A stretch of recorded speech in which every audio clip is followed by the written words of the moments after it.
a very unenthusiastic boom. Because I don't want to steal Madam Scoville's thunder. How's it going, folks? Welcome back to the Rogue Room. My name is Abigail Beck. Tonight we're going to play catch-up, because last night I was a dickhead. You dickhead? I forgot. I completely forgot, like, 90% of the news stories we were going to read. Including one in particular that someone sent to me, which is actually hugely important. Hello, Maya. How's it going? Welcome back, folks. Let me just turn the rest of my lights on, because I keep forgetting to do that. I'm bad at this. God, I'm bad at this. Although I shouldn't bother turning the portal gun on, because I know it's not going to last. Anyway. Everyone in chat is purple. Which, I mean, is kind of a vibe, honestly, considering. But, like, everyone's purple right now. What's going on, folks? I am considering, like... well, there we go. Carolyn's orange or yellow or something. How you doing, Carolyn? How's it going, everyone? Capricious Nerd with the green. There we go. I want some suggestions for lighting in my room, actually. Like, once I get my... I'm going to try to buy some, like, big-name brand batteries for these fairy lights and see if maybe they last longer. I hope that it doesn't end up with me spending, like, $20 on a packet of batteries only for them to last maybe an hour longer than they typically do. But I need to buy, like... I think it's... Which one is it? Which one are the bigger ones? Double A's or triple A's? I think it's triple A's for those. And then I need to buy C's for this thing. And for God's fucking sake, it's a stupid waste of money. I need to get better lighting in this room that doesn't rely on batteries, because cool aesthetic costs a lot of money to maintain it. Double A are a bit bigger. Okay. Tess Steckel. How you going? Welcome to the Rogue Room. How's it going? It's Mardi Gras. Fucking poggers.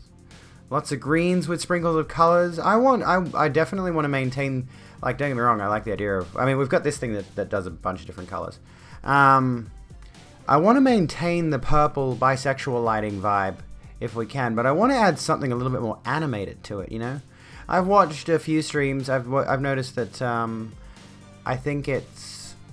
Pixel Smixel has got a, like one of those galaxy light things, where they project the galaxy across the room, and I'm like, that kind of looks pretty cool. I could steal that idea. Alternately, there were like other little lighting things I was considering doing. I still want to put light strips on the back of this at some point, but that's going to be a big expense that I'm going to have to wait until I can figure out how to do it. You're doing well. I'm glad to hear it, Tess.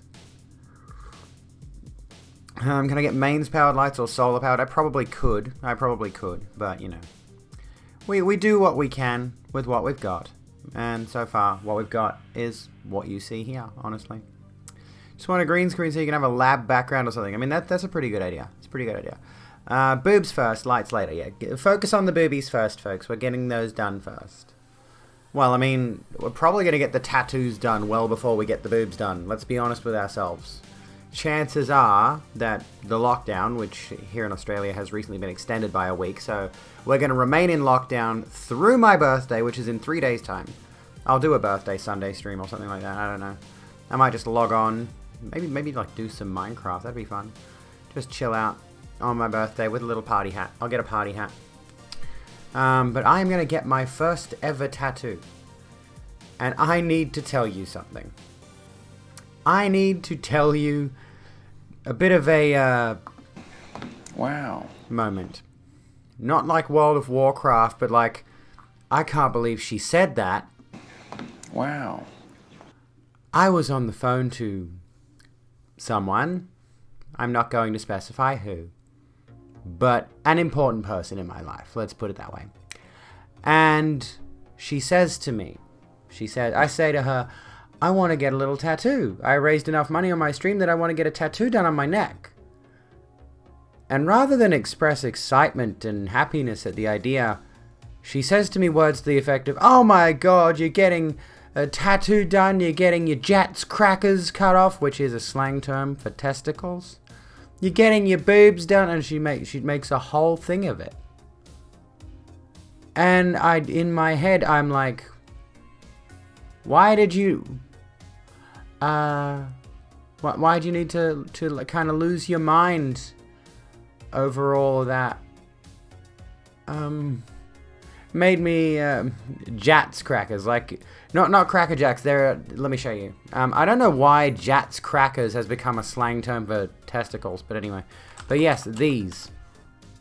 Let me show you these Jats crackers. If I can show you. These thingy-mabobs. Those ones, which are really nice actually. I could go some of them right now, but I'm also trying to watch my carbs, and they are very, very carb heavy as far as I recall. But anyway, and you know, you want to tell yourself, I'll just have a serving of them. You know, if you're a reasonable adult, who is actually good at maintaining what they put into their bodies, you could look at something like that and go, oh yeah, I'll just have a serving of it. But most of us will open a box of Jats and just consume. Just consume. Don't think. Don't consider. Just consume. I'm salivating internally thinking about it. Anyway, the point is, my mother apparently has umbrage with bodily autonomy. Apparently, it seems like, here I am deciding for myself, yeah, I'd like to get a tattoo done. And yeah, she knows I want to get the tits done. Oh, I just mentioned who it was. It's my mother. Yeah. Oopsie. And yeah, I want to get bottom surgery to an extent. I want to get an orchiectomy. You know, these are the steps I want to take. I don't want to get full bottom surgery. But here's my mother saying, yeah, I'm just gonna shame my mother on stream. To hell with it. But yeah, it's like, it's really, because otherwise she's totally fine with the fact that I'm transitioning. She, like there's like a few people in my life who slip up on the pronouns thing, or the name thing occasionally, and it's like, it's not malicious, right? I get that it's not malicious, but to have that, like, when I say I'm excited, I'm going to get a tattoo soon, and she immediately sort of doesn't go off at me in an angry way. But rather than say, oh, that's nice, sweetie, I hope you have a fun time getting your tattoo done, she decides to complain about it. Like, I'm sorry, but I just... I'm a little bit perplexed by why you would treat your child like that. But anyway.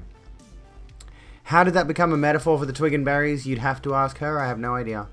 I think there's just well, not the twig and berries, just the berries. Okay. But I don't know, yeah. I don't know where it came from. I guess they're circular crackers, like balls. You know, they're circular. I don't know. Good to know your mother would have an aneurysm if she met you and saw your whole ass sleeve tattoo. Which is funny, because like my sister's got tattoos. She's got about 3 or 4 tattoos at the moment. But yeah, she seems to have a surprising issue with bodily autonomy when it comes to her kids. For some reason. Like, she'll brush it off as sarcastic, but at the same time I'm like, if it was really just sarcasm, like a jokey thing, you'd do it once and move on. But yeah, like, it's just absurd. I don't get it. She's also questioned whether I actually want to go through with transition, and I'm like, bitch, I'm 10 months into this shit. I'm not stopping. I'm not changing my mind. You remember your dad made a big point of telling me he doesn't like it about the tattoo on your forearm. It's ridiculous, isn't it? It's like, why are we not allowed to make our own decisions about our bodies, especially as full-grown adults? Like, I'm 31. Why does she have a problem with me getting a teeny tiny tattoo on the back of my neck, getting a breast augmentation? And yes, I want to get rid of those, because that is actually another point of legitimate dysphoria. It's weird to have that. It's weird to have that sensation of like looking down and you're like, I really don't like those, but I don't mind that. You know what I mean? Like, get rid of the berries, keep the twig. I'm not too fussed by the twig. But strangely, I don't want the berries. I don't know. Dysphoria is fucking weird, man. How do you even describe it? Your mum panicked when you got your first tattoo at 31. Yeah, my sister is 4 years younger than me. I think she got her first tattoo at like 21. Like, she got her first tattoo really young. And then here's my mother almost treating me like a child. Like, what the fuck? Why do you care? I don't get it. It's no one else's business. Oh, goodness me. Anyway. It's not their body, so why does it bother them? I don't know. I get like a parental sense of protectivity. Like you want to protect your kids from anything that you might see as a risk or a harm or whatever, but it's just a tattoo, and tattoos have been around forever. Like tattoos, some people have got this bizarre concept that tattoos are something that popped up in the last 50 years around like biker culture and shit. So as a result, there's that association. But like, there's literally significant, and I mean, you could just look at Islander culture, most notably. Like, these are a bunch of people that routinely tattoo their faces, right? And here's me getting a little tattoo on my neck.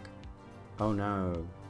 It's like there are entire cultures going back millennia who've been using tattoo for various cultural reasons. And it's like, it's not a new thing. I don't know why people have got this umbrage against it. Especially like, when I look specifically at the anti-tattoo and anti-piercing stances, it's specifically puritanical Christian types, generally speaking, right? Which is weird because my mother is... I don't know if she's necessarily atheist, but she's not a religious person. There's never been any religious iconography in our household. She's never brought me and my sister up on religious doctrine or anything of the sort. So that puritanical attitude towards body modification seems particularly bizarre to me. Because there's just this... I don't know. It seems like an almost Catholic attitude, and the woman's never worn a cross in her life. You know? It's really bizarre. I don't understand it. I truly just cannot comprehend it. Stepsister is a tattoo artist, so everyone in your family is chill with the ink. Well, that's good. Dad told you when you were 15, don't you ever get earrings or tattoos? If I see an earring, I'll rip them out of your ear. Oh my god. Yeah, what would he do with tattoos? I'll rip that tattoo off your skin. Want to try some of those 2-week tattoos? Try to freak people out with a temporary tattoo. Look what I got done! Even better, see if you can find a brand, right, that does like temporary tattoos that give you like the rashy redness around the outside of the tattoo, so it looks like an actual fresh tattoo, but it's obviously fake, and you know it's fake. Do it on your face. They do, that's fantastic. Hell yes. Can somebody tell me, like Botwick there is advertising my Instagram page, can someone tell me how the fuck you grow on Instagram? I don't know how you get new followers on Instagram. I genuinely don't. Short of advertising my Instagram on stream. And like maybe on YouTube and stuff. I genuinely don't know how you get more followers on Instagram and more interaction, more likes, more comments on Instagram. I don't get that one in particular. I feel like I get Facebook, I feel like I get Twitter, and to a point I even get TikTok, even though I haven't dabbled much in it. Excuse me. I get YouTube as well, because I've had some minor success on there, but not to the degree where I could consider myself a successful YouTuber. Obviously, I get Twitch, I get Twitter, but Instagram is just nonsense. I don't understand it. I think the only people who actually get anywhere on there are already popular people, like what happens on Twitch sometimes. You'll see someone come over and they're a brand new streamer, started like last month, and all of a sudden they're partnered in 3 months because they had an existing following, right? And I think that's generally the case with Instagram too. It's like everyone who's popular on there had their following from somewhere else and just brought it over, you know? And yeah, like, I think you're right, Alexia. Insta is just endless scrolling for people. Like, I very, very rarely, if I'm scrolling Instagram, do I stop to check someone's bio, not bio, like their description. But some people put like a whole ton of effort into basically a whole blog post on their Instagram pages. And it's like, yeah, I think for most people it's just scroll through, like a few photos, watch a video, turn the app off. It's honestly one of the most shallow shallow social medias is Instagram. And speaking of, like the moment I brought Instagram up, I saw an Instagram ad for them, Flash included. When people start hitting you up in the DMs to pay them to share stuff. Oh yeah, that's always bots. It's hilarious when it's an established brand and there's a bot account for this established brand. It's like, check out our main page and like that just makes me think less of that brand. It's like they're buying bots to go and slide into people's DMs. Right? Like that's fucking weird. I don't know why. And I'm not talking about like some throwaway brand that has not got any established following or anything of the sort. I'm talking like legitimate brands here with lots of followers, lots of income, you know. Oh no, I just realized something. Hang on. I had my Twitter open and I didn't want to close it. Shit. Was it this one? No. There was this one. I found it. It's alright. I found it. Okay. I wanted to bring us back because, like, before we get into tonight's real serious content, which I suppose we'll get into it in a second, let's just revise a previous story. Like I mentioned, for those of you who were here the other night, we did a bit of coverage of the Wii Spa incident, so there's a video going up tomorrow. I need a different title for it, though. There is a video going up. Violent protests at Wii Spa of a possibly fictional trans woman. That'll be up tomorrow if you missed our little segment on that. However, there is this. Los Angeles Blade reports alleged trans incident at upscale LA spa may have been staged. Casey Explosion sharing the exact same viewpoint that I had on it. The whole thing was a complete fabrication. Color me shocked. TERFs lie constantly. They lie about trans people all the goddamn time because they're fascists who have no concern for the truth. They only care about what would need to be true to justify their hatred. And then there's this person that brings up a really valid point, which I think I did mention in the video. I'm not certain. I think I did. I have to wonder how many cis women no longer feel safe in public toilets because they're worried about being misidentified by another cis woman because of a jawline or a shoulder width or a brow shape or whatever, and being subjected to violence. That's one of the things I'm genuinely absolutely worried about, is like the fear that the sheer existence of trans women is going to cause harm to cis women. So by virtue of our very existence, we're going to cause people to end up suffering. And it just, like, I know it's not our fault. I know it's not the problem of trans people. I know it's not trans women that are causing cis women who are gender non-conforming to face this kind of thing. But just imagine, and we've already seen instances of, let's just say GNC women being harassed in public toilets. Maybe not violently attacked yet. But being harassed and kicked out of public toilets because they look like men, quote unquote. And thus people have got this fear around them that they might be trans women or some nonsense.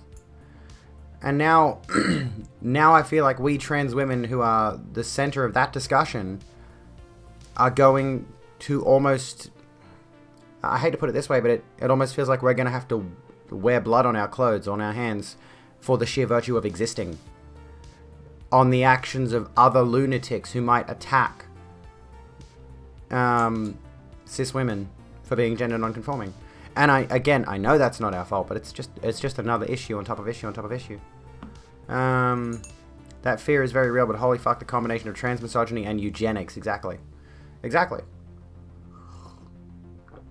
If she was real, yeah, I mentioned this in the video, or in that segment the other night. If that trans woman was real, she would have been doxxed. Her information would have been found out by now. So, like the article here states, go away, I'm not going to watch your ad. The video quickly made rounds in far-right and TERF sites and anti-trans feminist websites. Instagram user Cuba Angel posted a video of herself angrily confronting a staff member at the Wii Spa in Los Angeles. We didn't actually look into the full story. I just went based off a few notes that I'd collected and then gave my thoughts on the whole thing, and I was right, because of course I was, because TERFs are predictable. Nancy, thank you so kindly. I'm glad you like my outfit. I love this dress. It's adorable. Accusing them of letting a disrobed transgender person into the women's section of the business. There is increasing doubt among law enforcement and staff at the Wii Spa whether there was ever a transgender person there to begin with. Anonymous sources tell the LAPD that within the LAPD tell the Blade they've been unable to find any corroborating evidence that there was a transgender person present that day. Similarly, a source at the spa told the Blade there's no record of any of its usual transgender clients on its appointment guest lists on the day in question. Treatment at the spa is by appointment only, and most of its trans clients are well known to the staff. Several other factors cast doubt on the veracity of the claims in the video. Cuba Angel's Instagram account is almost exclusively Christian memes, shock and surprise, which begs the question why she chose to go to a high-end spa well known for being queer-friendly.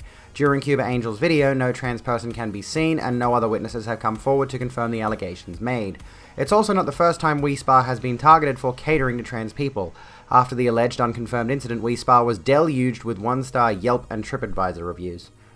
It also remains a possibility that there was a person unknown to the WeSpa staff who pretended to be transgender to create an inciting incident. In 2015, anti-trans activists in Washington state deliberately encouraged men to enter women's facilities. Do you remember that situation with Posey Parker? Not exactly the same kind of scenario here, but this also reminds me a lot of Steven Crowder's silly bullshit of dressing up as a woman and going into gyms to... I don't know, his idea of what comedy is baffles me, but anyway. But yeah, like, the same thing Posey Parker was advocating for. It's like sending cisgender men, like, butch, manly, masculine men into women's toilets, armed with firearms, to threaten trans women. Like, these people are that psychotic, alright? One cisgender man entered a swimming pool changing area wearing only board shorts while claiming that he had a right to be there. He was removed from the premises without charges being filed. This is the thing. I don't know of any transgender woman who was going to act like that. Right? I cannot think of a single transgender woman who is going to go into... Like, honestly, as someone who experienced a definite period of confusion and uncertainty about where I belong until I definitely felt like I pass... I was still using just male facilities. I was still presenting male in public. I was still doing the man thing for a good few months there, right? I didn't just immediately go to, I'm going to start barging into women's toilets looking like a dude with a full facial stubble, short hair. You know, like it's ridiculous. It's absolutely ridiculous. And there's this fucking moron, Zuby. You might have heard of Zuby, this fucking wanker, who did this thing where he posted, I think his currently stuck tweet, pinned tweet, whatever it is him saying he beat the women's deadlift record because I identified as a woman when I did it. And he lifted like 200 kilos or something like that. Or maybe that's a bit much, but I don't know. He deadlifted some pretty heavy amount and he goes, because I identified as a woman, I broke the women's record. And it's like, that's not how this works. Alright? There are not people who are clearly presenting male pretending to be women or some nonsense like that. That's not what's going on here. That's a complete fabrication. That's not happening anywhere. It's only these idiots who've got some problem with self-ID that are doing this kind of bullshit to try to make some point where there's no point to be made. Right? Anyway, continuing on. The video quickly made the rounds in the far-right and TERF sites. Anti-trans feminist sites like Mumsnet, Overit, and Spinster were sharing content by far-right provocateurs known for disinformation, like Ian Miles Chong by June 27th. Shortly thereafter, flyers for a protest on July 3rd began circulating in religious right, far-right, and TERF social media circles, and were shared by Cuba Angel on the 29th and users on Spinster. They discussed defending the alt-right troll site Kiwi Farms, which is known for targeting transgender women. I know, those dickheads. What a bunch of pathetic losers. If you actually are a regular user of Kiwi Farms, you're nothing but a pathetic loser, okay? You have nothing going for you. And quite frankly, honestly, some of the things, I'm just going to say this as subtly as I can, some of the things that members of Kiwi Farms tell trans women to do, those members of Kiwi Farms should do to themselves. Ending it there. Anyway. Prior to the protest, a Los Angeles trans woman was falsely accused by anti-trans feminists of being the alleged trans person in the video. She received multiple death threats and harassment, including a picture of a masked man brandishing an assault weapon threatening to shoot her. Deranged. These people are deranged. The anti-trans protest was a mix of religious fundamentalist street preachers, QAnon conspiracy theorists chanting "Save our children." It's always about the children. And Proud Boys, of course. They're just literally aligning with fascists. They're just literally lining up with actual Nazis at this point. Black Bloc, like Antifa, and trans activists engaged in a counter-protest at the same time, and violence erupted. Right-wing personality Andy Ngo, who coordinates with far-right groups when they're looking to engage in violence on camera, was also there. A right-wing protester drew a gun on a person recording the event and told him it was something to shoot you with. A videographer wearing a vest marked "Press" was struck from behind by a right-wing protester with a metal pipe. Another anti-trans protester stabbed two people, a pro-trans counter-protester who was reportedly hospitalized by the wound, and fellow anti-trans and a fellow anti-trans protester, typo, while she was attempting to help him off the ground. We saw the video of that one where the guy was swinging the knife, wildly stabbed her in the arm. The LAPD quickly declared the protest and counter-protest unlawful assemblies and dispersed them. All this fits into an emerging pattern of the alt-right, anti-Semitic conspiracy theorists, violent far-right groups like the Proud Boys, religious right, and anti-trans feminists collaborating and coordinating as they share the same media streams. Rhetoric against trans people in popular right-wing media like Fox News has grown both more frequent and more extreme. In April, Tucker Carlson, who serves as a gateway to the far right, declared that trans people are a threat to the perpetuation of the species. I saw a picture on Twitter today of... I think it was on Twitter today. Let me see if I can find it, actually. Let me just have a look really quick. I think it was like, this is the result of a breeding fetish. Yeah, here we go. Fungal Toe posted this, right? This is the result of a breeding fetish. I take my hat off to this woman. It's a vagina, not a clown car. There's no threat to the perpetuation of the species. Trust me, there are plenty of white people doing this shit. Plenty of them. Typically Mormons. There's no threat. Forget it. These people are absolutely off the wall, detached from reality. Anyway, yeah, he said a threat to the species. Yes, there was someone, like, the argument they give with regards to the threat to the perpetuation of the species thing is that because more and more people are coming out as queer, because we live in a society that is more accepting of queer people, that means, you know, gay couples can't biologically reproduce. Trans people, generally speaking, end up sterilized due to the hormone treatments, so they can't reproduce, even though we can. That's provable. And they're saying that, like, if we start transing the kids, then they're not going to be able to reproduce when they're adults either, because those puberty blockers are going to turn them completely sterile, and they make up a whole bunch of bullshit. And again, queer people, generally speaking, are still like, what, 3% of the population? We're a tiny, tiny, tiny minority. We're not a threat to reproduction at all. And that being said, there's still a ton of children out there in the world who are living in foster care, or who are homeless, who are orphaned, who don't have families. You don't need to propagate the species. You need to take care of the kids that are already here and not cared for. We don't need more kids. We need to take care of the ones that already exist. Anyways, Dr. Joe Mulhall, head of research at the UK's renowned anti-extremist watchdog group Hope Not Hate, discussed this trend in a recent interview. We see more anti-trans content from within the far right than against any other minority today. They disproportionately talk about trans rights way more than Muslims now. This is the thing, right? Muslims are a huge group. So when they were targeting Islam, when they were targeting Islamic people, Muslims, that's another majority group. Like, I think there's 2 billion something Muslims in the world, Islamic people in the world. How do you refer to them? I don't know. But like, there's a metric fuck ton of Muslim people out there, right? So you've got these far right, typically Christian religious extremist groups who are, you know, just attacking another majority religion in the world. And let me think for a second. It was easy for them to justify that kind of attitude in the wake of like 9/11 and similar things, and occupying the Middle East and all of that kind of nonsense. But then they've found a much, much, much easier target in an extreme minority that is transgender people. So now we've been thrust into the spotlight amid this whole discussion, and we're a much easier target because there's much fewer of us.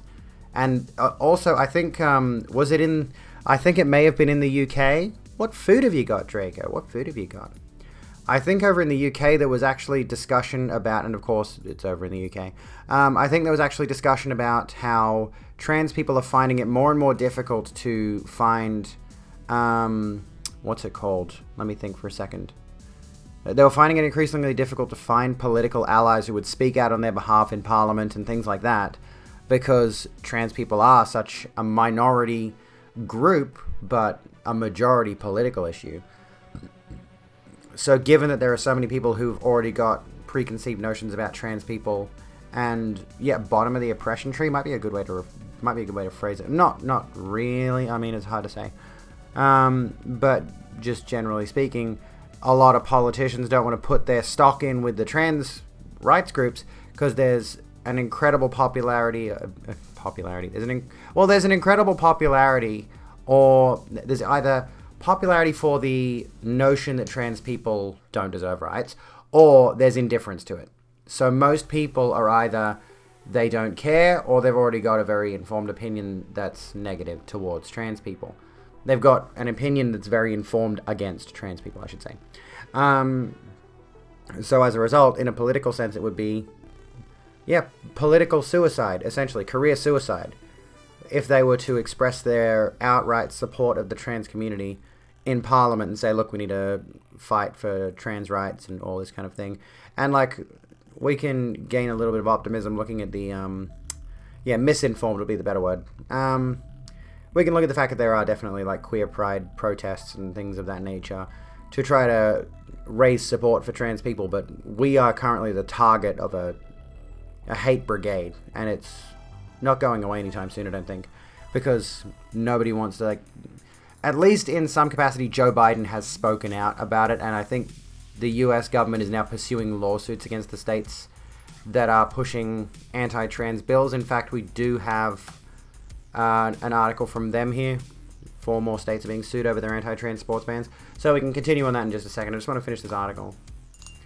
He sees transphobia as more accepted publicly than anti-Semitism.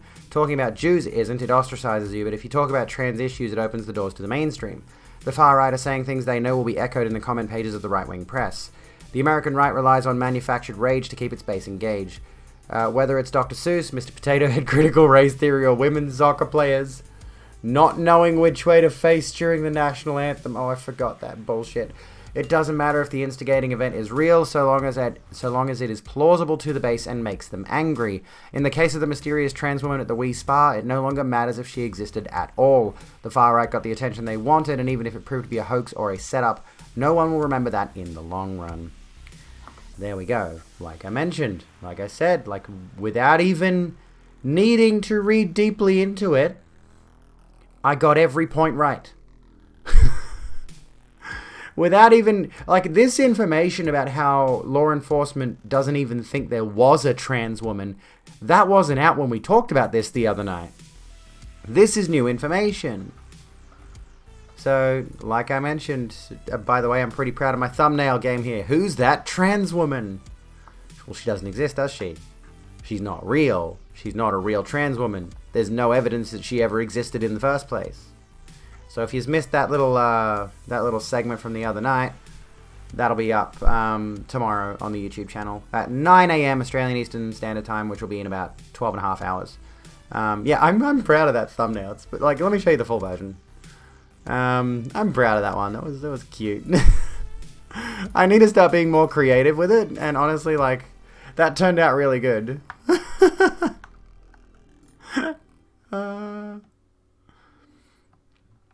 And I actually, like, did a little bit of the shading around the side of the font. Like, I put effort into this one. I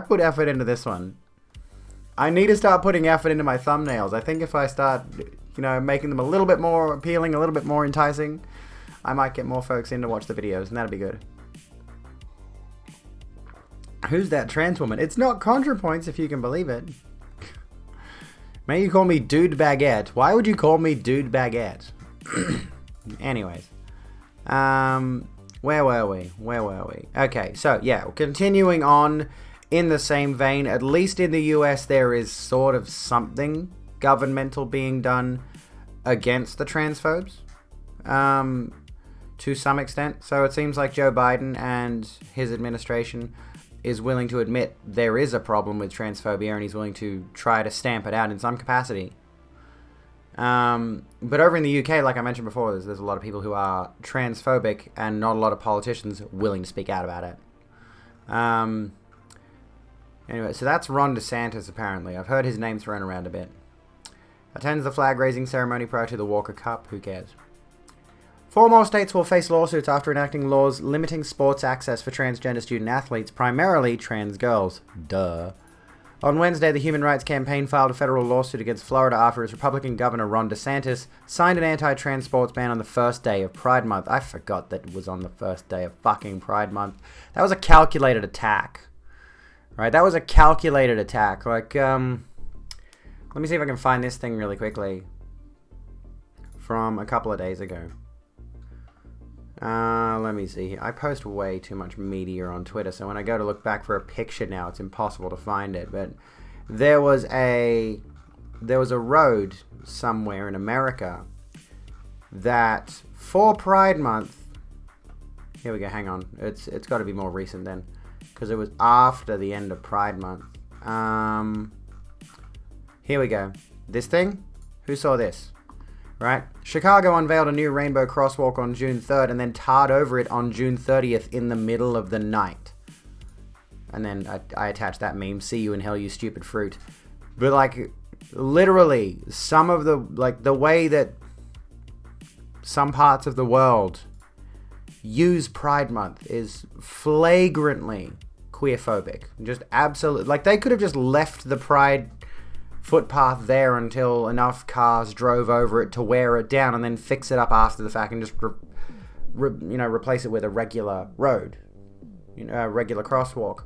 But they went out of their way to do that performative activism kind of thing and then get rid of it at the end of the month. Like, it could not be more blatant. Could not be more blatant.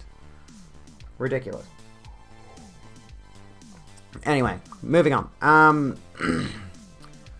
On Wednesday, the HRC filed a federal lawsuit against Florida after its Republican governor signed an anti-trans sports ban on the first day of Pride Month.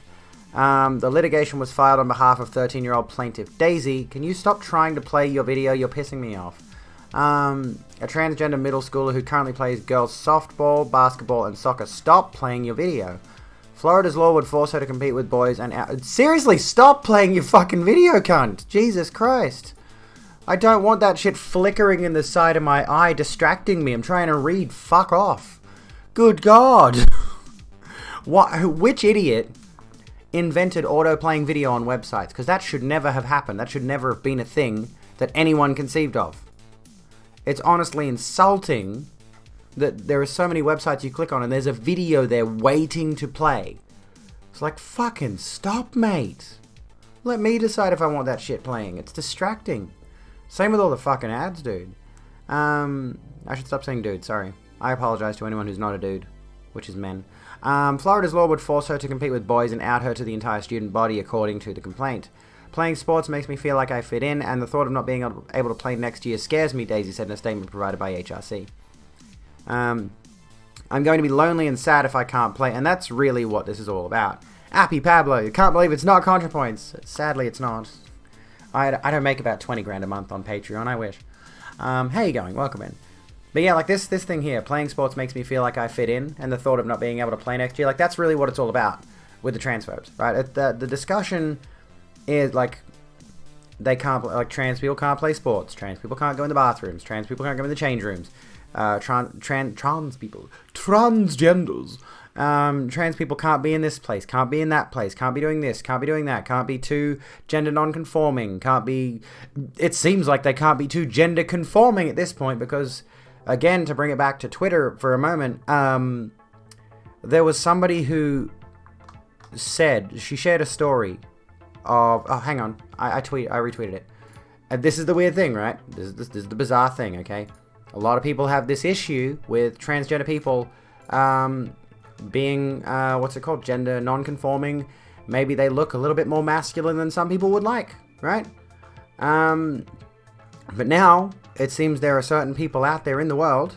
Let me find it. I'll find it. Just give me a second. I'll get to it. It's here somewhere. It's here somewhere. I can't find it. Fuck. Here we go. Yeah, we can now confirm nobody knows what women look like. So I've been kind of low on myself lately because I got misgendered at a med spa. I ended up asking the person, like, what about me gives off he-him vibes? Her response was that my vibe is 100% feminine, but that I was too pretty, so I must be trans. We're at this level of transphobia now.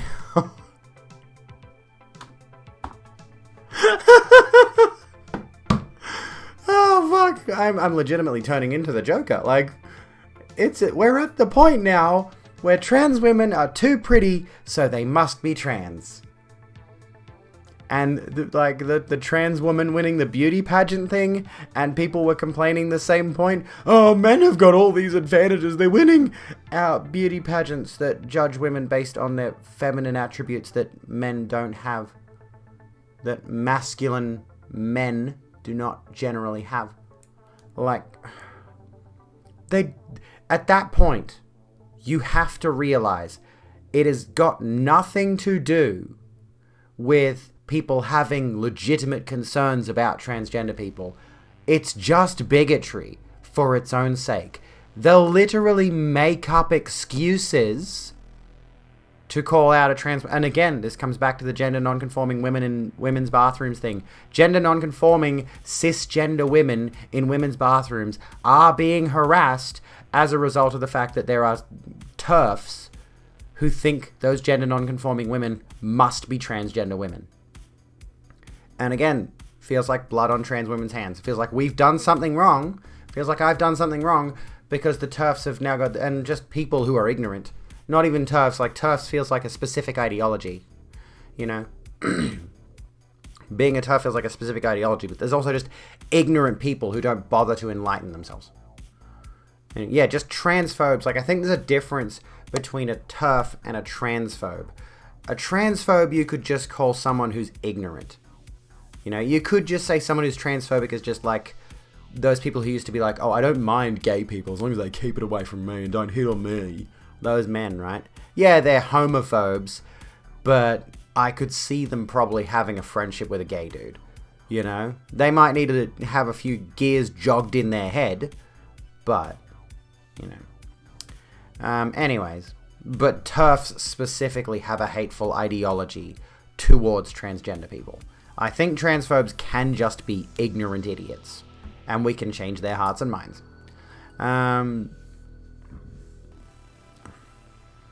What if a bodybuilder who says he's a girl goes into the bathroom? Yeah, like everyone has said, that's a complete non-issue. That doesn't happen. And like the thing is, if anyone who is a sexual predator goes into a bathroom to take advantage of people in that bathroom, that is still sexual assault. That is still a crime. That's still a federal offense. That's still going to get you in prison. Like, it's no matter who it is, trans or cis, to sexually assault someone in a bathroom or out of a bathroom is still a crime. It's not at all related to how someone identifies. Yeah, creeps are creeps and should be handled accordingly. Everyone else, though, just let them piss. Exactly. And it's conflating trans women with, they're not really brass. I think they are, I think they're just ceramic. But yeah, it's a cool mug, isn't it? I love this thing. It's just a mug handle. So yeah. However, if I ever have the opportunity, I'm totally buying a set, because I'm going to be honest with you, I've had some awkward situations where some brass knuckles would have helped. Anyway, know for certain you're... Actually, on this subject, I was watching Jasmine the other night, Ranting Trans. And she's sitting there reading Reddit threads, and she picks up a full-ass revolver sitting on her desk and starts twirling it around. And I'm like, I wanted to ask about the revolver. Like, surely it must be a replica or something, because she's in Australia, as far as I recall. As far as I recall, she lives in Australia. So she wouldn't have a revolver. It must have been like a BB gun or something, because as she's spinning it around, I'm looking at it, I'm like, that thing's got some heft to it. That's a weighty fake gun. That's not just some little plastic prop, you know. You take as the bathroom should be unisex. Yes, like I've mentioned before, my ideal situation with public bathrooms is just create individual stalls. Don't have big rooms full of stalls and sinks. Have individual stalls with sinks in them and all that. Have their own little individual rooms and like, I don't know, unisex bathrooms. Yeah, guns are illegal in Australia, generally speaking. After the Port Arthur massacre, the government outlawed the sale of guns. There are still guns in the country, but they're largely illegal, you know. But yeah, after the Port Arthur massacre, they outlawed the sale of guns, the possession of guns. The government instituted a buyback scheme to get all the guns back off the civilians. And we haven't had really much of a gun problem in Australia since. They really are an outdated idea. They're rooted in archaic concepts, and they should go away. But at this point, it's also a what's the term I'm looking for? Like, it'd be a very massive like, what's the term? Like, logistical shift to get rid of all the existing gendered bathrooms as it stands. Like, let's just say, for example, that the government suddenly changed the laws so that gendered bathrooms were no longer a thing. Appy, welcome to the Rogue Room. Then they would need to go out and change all the bathrooms at shopping centres, at sporting fields, at wherever else, you know, public bathrooms exist. They'd need to go around and just reconstruct all of those areas, train stations, whatever. And pros that the constructions of those bathrooms is cheaper for making two for different genders. Also, all people need to take a piss and a shit. People not normally showing their genitalia in the bathrooms anyway. Yeah, like somebody mentioned, and I've mentioned this too, like in all the years I was using the men's restroom, I saw a man's dick like maybe twice in 31 years. Right? Even with the urinal troughs. These people act like transgender women are going to go into women's public toilets and expose their penises. But it's just an automatic conflation of some kind of sick sex fetish, like sissification or something like that. And if you're into sissy fetish, it doesn't mean you're a sick person. I'm just like using their terminology. That they believe that all the trans women out there are some kind of sex pest, and thus their intention is to go into public bathrooms and expose themselves to women and children. Anyway, and yeah, gender bathrooms would not stop sexual predators. Exactly. You can still buy guns, but they're strictly regulated and require a license and training. Oh, okay. And I imagine it's nowhere near as easy as it is in the US. You know, the US has got a real issue. Your dad and you were talking about having closed stalls just the other day. He brought up that for peace of mind, cameras could be installed outside. Bad idea. Very bad idea. Massive case of projection. I mean, it could work if it doesn't look into the bathroom. It could be beneficial for the sake of catching actual sexual predators, but I generally think most public restrooms have cameras outside anyway. You'd probably find if you actually looked around and paid attention, there's probably like cameras in most public bathroom areas. Not in them, but outside of them. Massive case of projection on the part of some people, though. Well, if there weren't rules against this thing, I know people, maybe me, would totally do this. Yes, indeed, Danny, I've seen that just today. What was it? I don't know if it was regarding the trans bathroom thing, but somebody was discussing something about men, and this guy posted a whole ass just show how much of a sexual predator this guy would be if laws didn't exist kind of situation. He was saying something about how there should be more regulations in place around men, and we should take a keener eye on men. Believe me, as a man, I know just how sick and twisted men can be. And it's like, you realize you're just talking about yourself there. Right? Like when you have that attitude, you realize you're just talking about yourself there. Everyone else in the conversation is looking at you and thinking, are you right? Do we need to exclude you from the board games party because you're creeping everybody else out by insinuating that every other man in the party might be a sexual predator? Actually, I've been in situations like that.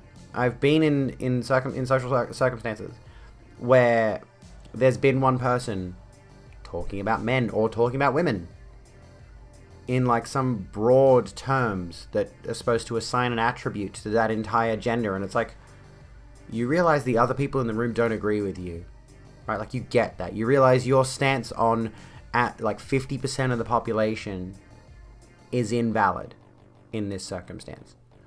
That's the weird thing. They would never be used to catch predators, and that's never been their goal. Their goal is to continue putting women in their place and police women's existence. Well, yeah, that's the thing. Even owning a paintball gun requires the same regulations. It's almost 100% truism that massive homophobes are normally so far into the closet they've ended up in Narnia. I've heard of that a lot. Seems to be the thing with a lot of transphobes. Yeah, like, wasn't there that situation with the guy in somewhere in Europe, I forget where. He was a major right-wing politician, and he was trying to sign as many anti-gay bills as he possibly could or something. He was constantly talking against queer people, and he got caught at a gay orgy.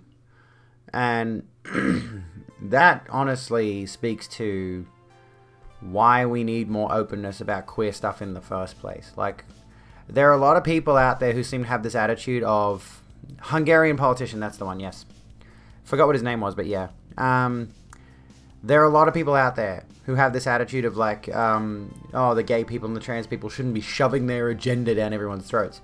But I think a lot of queer people, broadly speaking, would like to be integrated in such a way that a gay politician can go to a gay orgy if he wants. And if he gets caught doing that, it's like, well, yes, I'm a gay man who goes to gay orgies.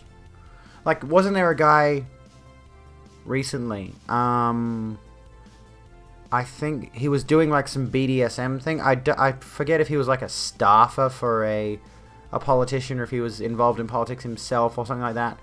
But he and the person he was doing the BDSM session with, he was like in a latex suffocation suit or something, or some sort of BDSM rig. I can't recall.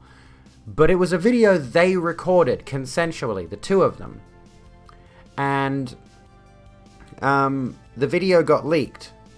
And the guy went on Twitter and he's like, well, yeah, that's me. I didn't want everyone to see that video. But it's like, yeah, that's me in the video. I don't know why everyone's making a big deal out of it. It was something I did with this person in my private time. And yes, we recorded the video consensually between the two of us. Like, it's so bizarre how people will just immediately try to attack someone for the sheer factor of they've done sexual things in their private time. It was an American dude, for the record. The dude getting a dominatrix session. I think it was an American dude. Reminds you of a couple of essays that Ryan Conrad wrote against equality. Is for Joseph Sciala. I recall that one. H. I clicked on that twice.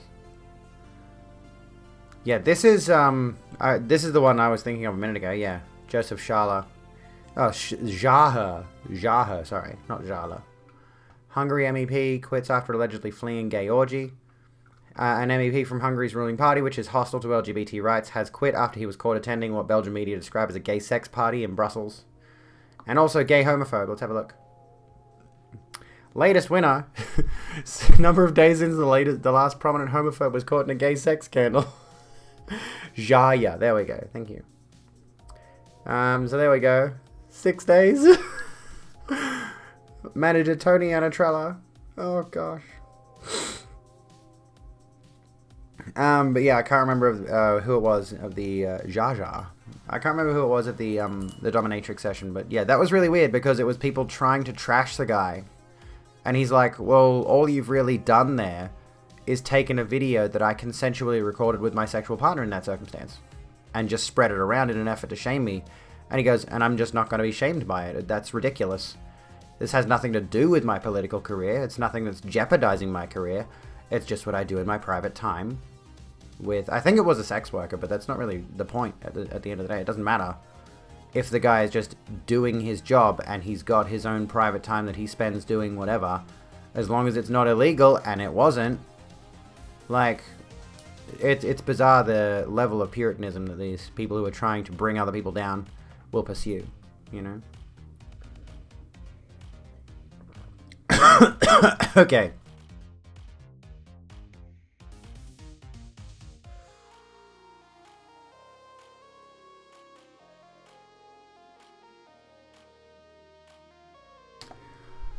That coffee didn't go down correctly. Whew. Okay. Back to business.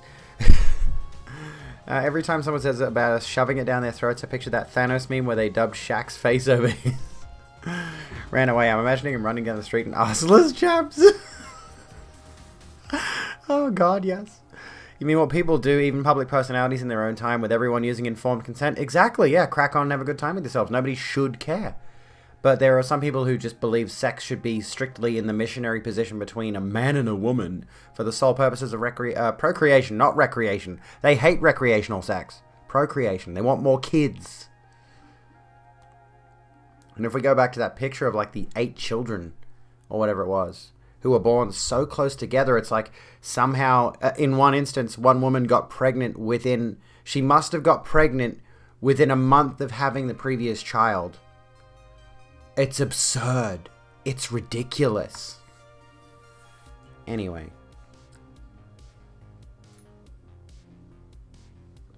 Yeah, this is the guy. A leaked S&M video won't keep Zach Wiener out of politics. I'm sorry, his name is Zach Wiener. Not that it matters, but, you know, a proud BDSMer. You have to be something of a masochist to want to get into politics, and Zach Wiener is an unapologetic masochist. Last week, the 26-year-old who was running for a place on the city council in New York was something of a non-entity. He had zero name recognition, and his campaign had raised just over $10,000, most of which he donated himself. Perhaps the most notable thing about Wiener was the fact that his dad is the co-creator of the kids' TV show Dora the Explorer. But that changed when a video of... that didn't change. His dad is still the co-creator of Dora the Explorer. I doubt that changed. But I'm assuming they mean the most notable thing. But that changed when a video of a man engaged in consensual sadomasochism was posted on Twitter by an anonymous account that claimed the man was Wiener. On Saturday, the New York Post ran a story about the video, complete with salacious screen grab. Pretty soon, it made international headlines. Why would anyone care about the sex life of an unknown 20-something running for local office? Well, because a lot of people are pervs, for one thing. But the main reason the story has become so popular is because of how Wiener responded. Instead of going on the defensive, he owned it. His own campaign manager was the one who tipped off the New York Post about the video, and Wiener told the paper that he is a proud BDSMer who has nothing to be ashamed of. Whoops, I didn't want anyone to see that, but here we are, Wiener later wrote on Twitter. Like many young people, sorry, the name Wiener keeps making me giggle. I'm a child. Like many young people, I've grown into a world where some of our most private moments have been documented online. While a few loud voices on Twitter might chastise me for the video, most people see that video for what it is, a distraction. A frank and dignified way in which Wiener handled this response has quite rightly earned him a lot of praise. It is in many ways a masterclass in how to respond to revenge porn. There is some speculation that the video was a publicity stunt. I mean, it worked. Releasing a sex tape of yourself in order to kickstart a political career might once have been unthinkable, but in today's attention economy, it is all too plausible. Donald Trump taught the world that any idiot can get into politics as long as you find a way to keep your name in the headlines. And I don't think he did that intentionally. He's just an idiot who got into politics. Then there's the fact that Wiener's response to the video is almost identical to the plotline from the TV show Billions. I'm a masochist, the character Chuck Rhodes announces in a press conference after a political rival threatens to leak pictures of him enjoying sadomasochistic sex in an attempt to derail his campaign for state attorney general for New York. Rhodes' speech is a huge success. He goes on to win the election. So is it possible that Wiener's campaign, inspired by Billions, might have leaked the video itself? Absolutely not. Joseph Gallagher, Wiener's campaign manager, told me. He added for good measure that neither he nor Wiener, who is also an actor and screenwriter, has ever watched the TV show. The reason he flagged the video to the Post, he clarified, was in order to control the narrative and get ahead of its story, which makes sense. Ultimately, what's important is the fact that, as Wiener pointed out, a generation of young people who have documented every part of their lives are starting to enter politics. Revenge porn, which has already helped derail the political career of the former Congresswoman Katie Hill, is going to become a common political weapon, and I suspect female politicians will have a far harder time surviving the weaponization of their personal lives than men. There we go. That's, for those of you who missed that story, there you go. That brings us up to speed on that. But according to, yeah, can't stop giggling at Wiener. Shut up. But I mean, like, that's the thing, right? You know, as you've mentioned, if his campaign manager somehow found it but the media hadn't, seems sus, but it is possible. I could see it happening. I could see it happening, but yeah, like, specifically, like, with the women thing, yeah, definitely. Women in politics are already so few and far between that the ones we hear about are often very controversial figures for various different reasons, right? But there are so many men in politics that are doing nefarious shit all the fucking time that we never hear about. And oftentimes when I hear about a man being notoriously nefarious in politics, I have to look that guy up, but the majority of the time I'm hearing a lot about certain female politicians, but it's always the same few that are making the rounds. So women in politics already have a pretty big spotlight shined on them at all times, you know. Care less about his kinks and more his policies. And I wish people would see that, right? And that's the thing. Some people will not vote for a candidate because the candidate is gay. Some people won't vote for a candidate because the candidate's into BDSM. And it's like, that's not relevant to their job, which is policy making. Their role, their career is rooted entirely in the, like, the job of making policy. They're politicians. That's what they do. But these people are obsessed over... Like, imagine if someone didn't vote for a politician because that politician happens to play Call of Duty. Right? Like, I get it. Don't get me wrong, I get it. Call of Duty sucks. But it has nothing to do with their policies. Right? Imagine if someone didn't vote for somebody just because they listen to Metallica. It's like, oh, I'm not gonna vote for that guy who listens to music I don't like. Why? You wouldn't vote for a politician who plays COD. Like, imagine if that politician's policies aligned perfectly with your own, but you didn't vote for them because their private interests, conflicted with yours. Ridiculous. As long as he's doing everything consensually with consenting adults, who the fuck cares? Remember Anthony Weiner? I do know the name. The typical Metallica fan is a douchebag. True. Used to be one. Only a few years away from someone leveraging their gamer status to become an elected official. There was that comedian for a while who was doing a thing on Twitter. Gamer Prez. Is he still around? Ace Watkins, yeah. I don't know if he's still doing this or not. Oh, here we go. Gamer Prez 20XX. Is he still doing it? Is he still doing this gag? He retweeted something. His last actual tweet was from May 5. It was like, we need a pro gamer president to perform a pro act move. And it's a funny bit, but he's just the comedian. What's his name? I forgot what his name is. The actual guy is a like Ace Watkins is a character, but there's an actual comedian behind the account. Anyway, if their policies aligned with your own, you would be conflicted as you voted for them. Imagine you found out they were a troll on COD and they were just slinging around racial and homophobic slurs throughout their youth. What the fuck? I've received a gift. Where'd this come from? Toponera gifting me Quake Live on Steam. Where'd this come from? Oh, from Hyperstrike. It was from Hyperstrike.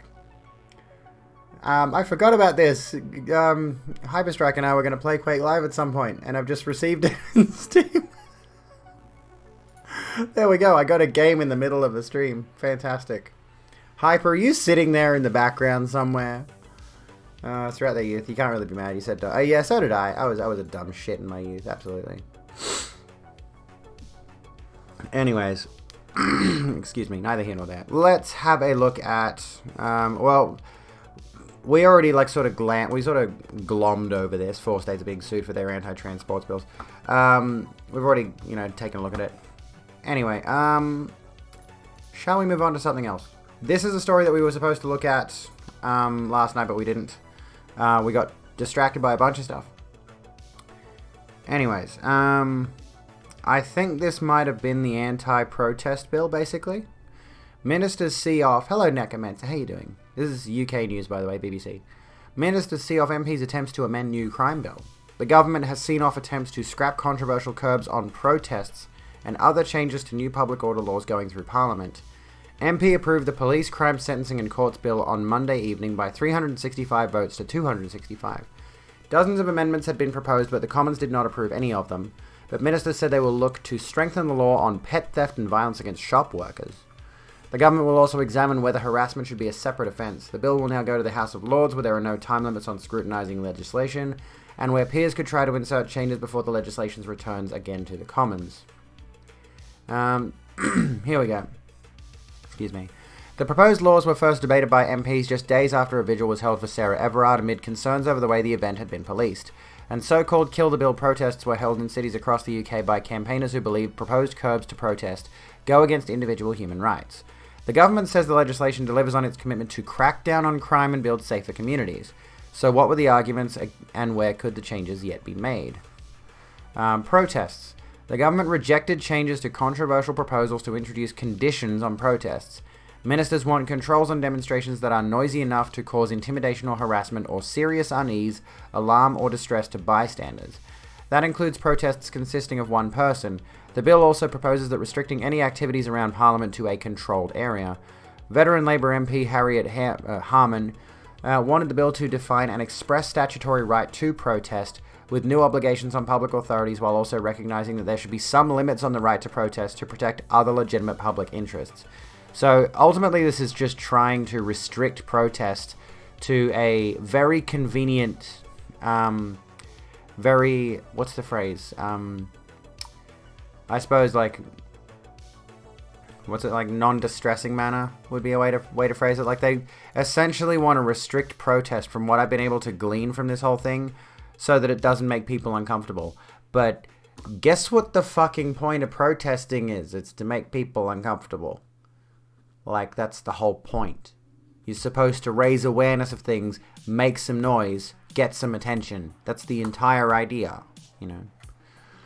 News broke of an incident involving the MP of Flydale North calling someone a Hanzo main during a heated live stream on Saturday night, potentially having broken parliamentary rules on conduct. Kind of terrifying that in the UK, the only thing stopping our far-right government from utterly crushing us with some of these lunatic laws is the House of Lords, a legislative body full of rich inbreds with hereditary lands and titles, yeah. Exactly. Like, the more I hear about the UK, like, I used to think the UK might be a cool place to visit or something like that, but it seems pretty fucking bad over there. Anyway. Yeah, here we go. The point of protest is to capture attention. Protests are noisy. Sometimes they are annoying, but they are as fundamental to our democracy as Parliament, she added. Yeah, Labour's Shadow Home Office Minister. Labour's Shadow Home Office Minister, Sarah Jones, said the bill went too far in reforming public order legislation. Home Office Minister Victoria Atkins said the bill does not stop the freedom to demonstrate. It balances that freedom against the rights and liberties of others. Visiting is fine, just don't live here. Pet theft, sexual violence, attacks on shop workers, abortion reforms. What doesn't this thing fucking cover? Jesus. So the protest thing was the main thing I was concerned about, because like the moment you start seeing the government legislating against protestation is the moment things could turn pretty dark, turn pretty dire. And we don't want that. Anyways. Excuse me. Let me see here. What else is there? Should we continue on with this? Let me have a look at this bit really quickly. Tackling sexual violence. Ms. Harmon's... I always like to discuss this thing because it's a pretty important topic. Ms. Harmon, who chairs the Commons Human Rights Select Committee, also proposed new offences of harassment in a public place and curb crawling, which amounts to harassment. Her proposals were defeated, but Ms. Atkins told MPs the government was continuing to examine the case for whether there should be a bespoke offence on street harassment. Oh, I see what this is about. The government also signalled that it is considering extending the time limit for prosecutions for common assault in domestic abuse cases amid concerns that many are being timed out because of delays in the justice system. Ministers have agreed to review a loophole in the current law that allows sex offenders to change their name. But other changes that were defeated include proposals for criminal blame to be shifted to the person who buys a sexual service and away from anyone who offers it, changes to the handling of sexual allegations so that rape victims do not have to give evidence on their past sexual history, and specialists for training judges. Creation of a minimum sentence for rape of 7 years unless there are exceptional circumstances which justify not doing so. Sorry, I'm itchy. I'm fucking itchy tonight, dude. Like, I'm just losing my mind here. I don't know what it is. I still don't know what it is. Anyway. It was a Conservative government that installed those big gates outside Downing Street. Oh, whoops, sorry. What was it? Outside Downing Street, so that any protest against government could never make it to the PM's literal front door. Oh, I see. This is the thing, though. It's like the only... I haven't seen any left-leaning protests actually lead to people barging into political offices, right? But how many times have we seen right-wing protests, if you want to call them that, actually barging into political property to try to make their stance known? Which is maybe a problem. Like, I think I've seen a few... I don't want to motivate people to start marching inside of political offices, because that seems like it could be a dangerous territory to tread. But obviously we saw the riots at January 6th, and I think there were similar... Like, there were anti-vax riots in certain states in the United States, which were from right-wingers, right-wing groups, where they actually made their way inside of political property, inside of public property, and were taking selfies and photos and all that. And I feel like the right of protest, well, I mean, it feels like respectful protesters who are actually arguing in favor of progress do not go barging into political offices like that. But I may be wrong there. Anyway. Shall we continue? Alright, let's move on from that. What else have we got on our agenda for the night? What are you folk getting up to?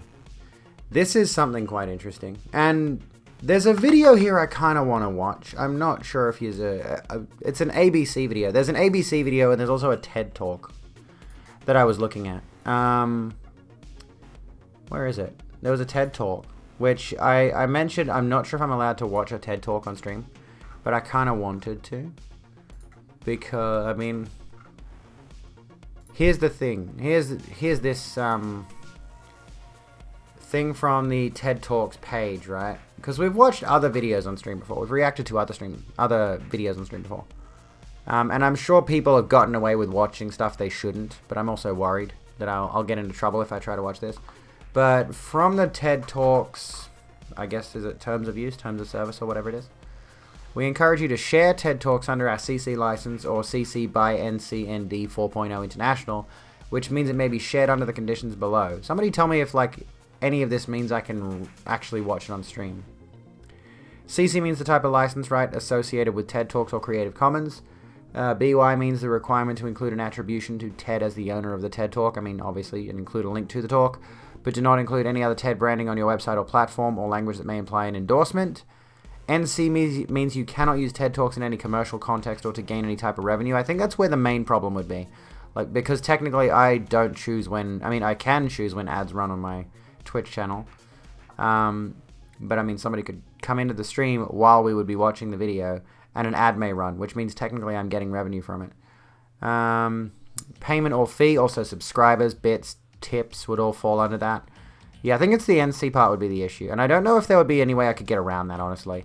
Short of running an ad break and saying, hey, nobody subscribed for like 20 minutes. If I ran an ad break beforehand and then play the video, hey, psst, nobody subscribe or cheer for a bit. ND means that no derivative works are permitted, so you cannot edit, remix, create, modify, so that's all pretty standard. Usage of TED Talks in an app of for any kind of advertising. So obviously I wouldn't be using it for the sake of generating revenue. I'm not going to try to steal a TED Talk for the sake of revenue. But I am interested in this video, which is called Inspiration Porn and the Objectification of Disability. But I don't, yeah. Would we be able to use it? I don't know. I'm not certain. Short of that, yeah. But similarly, there's also like this video by ABC, which we probably can't watch either, honestly, on the same note, which is How the Media Fanned Our Vaccine Fears, by ABC News In Depth. And I'm pretty sure I wouldn't be able to watch that one either, which fucking sucks, because, you know, good information, good pro-vax information is what we need. Pro-vax against anti-vax. You know, we need to stop people being anti-vax. How do we do that? On that subject, though, and I mean, I'm kind of just using news articles for content at this point anyway, so are there any like good YouTube videos we could watch as a react thing that are not going to be covered by that kind of nonsense?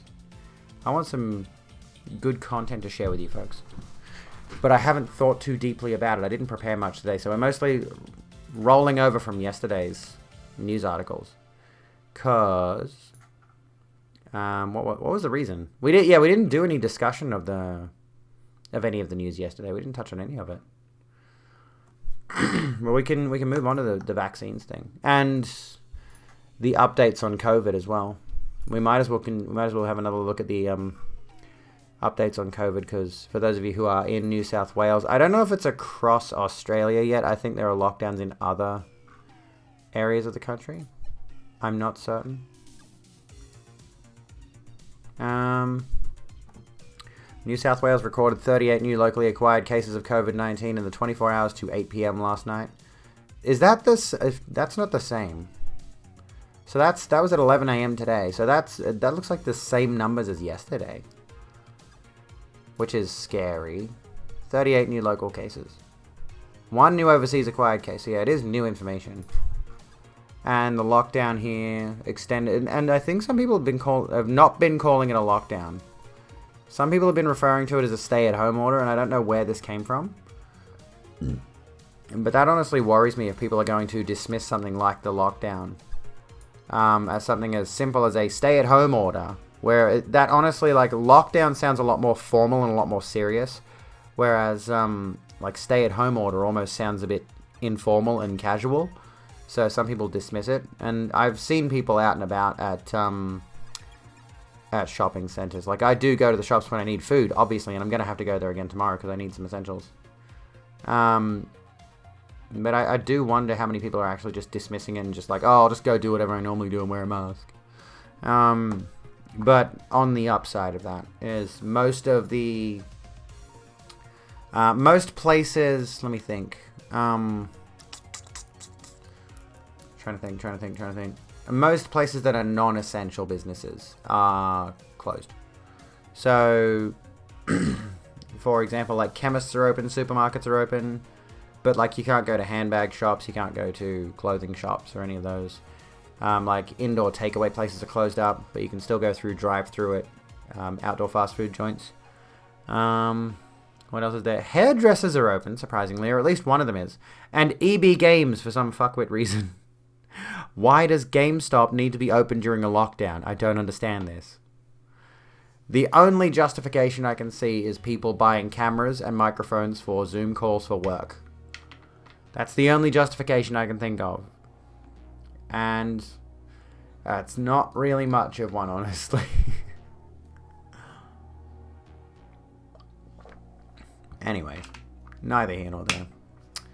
But we were going to discuss this last night because we made a jab at it. We made a jab at vaccines.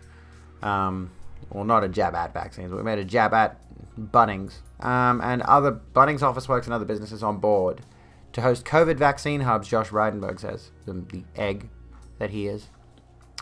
I just realized that could be a trans thing, and I'm like, no, it's not what I was getting at. And speaking of, maybe we should do some, like, transy stuff tonight. Maybe we should look at, like, some trans subreddits, or maybe we could take a peruse over to some of those turfy websites and see exactly what kind of delusional nonsense they've been getting up to. Treasurer Josh Frydenberg says a range of businesses, including the company that owns Bunnings and Officeworks, have offered to host COVID vaccine hubs in the future. Some of the country's biggest companies met with Frydenberg and Vaccine Task Force head Lieutenant General John Fruin on Wednesday to discuss how they might support the rollout in the coming months.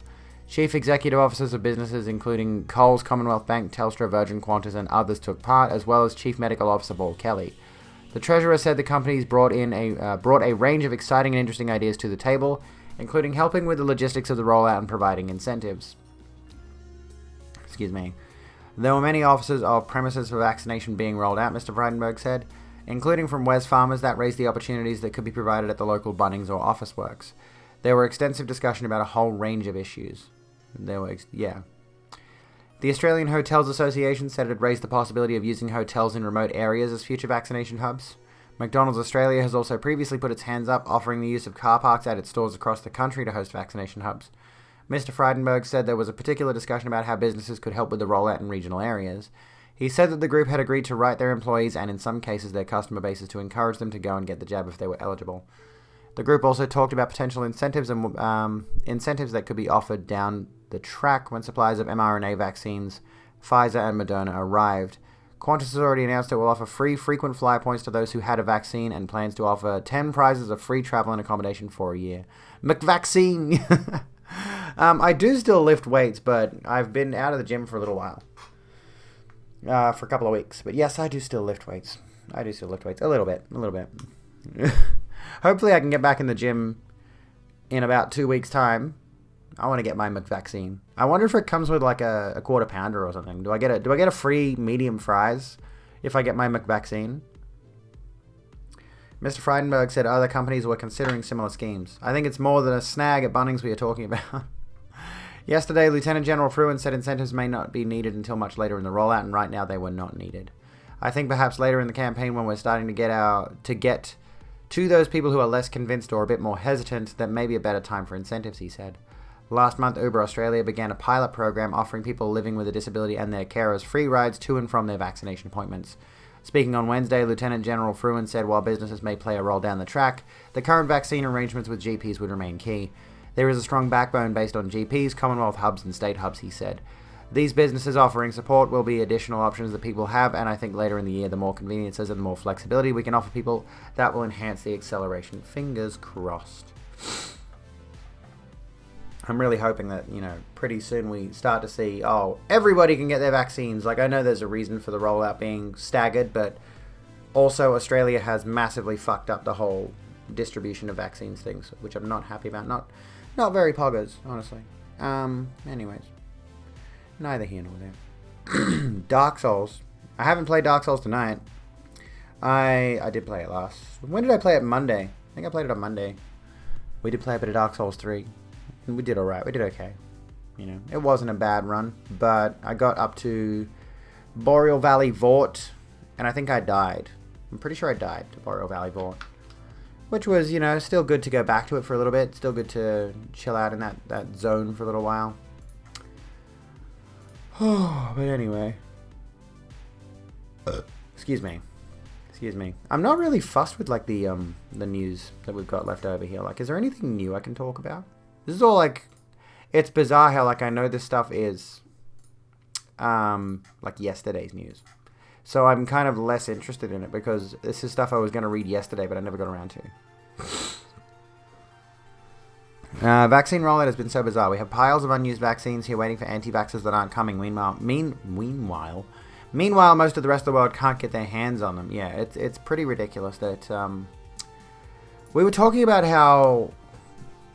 What was it? Certain countries in the world, certain non-Western countries in the world are unable to get their vaccines at all. Meanwhile, there are literally, first world countries that have got tons of vaccines that are being thrown away because, like you said, anti-vaxxers won't use them. I wonder if there's... What could I look for that might give us a bit of information on that? I wonder. What could I search? What could I Google?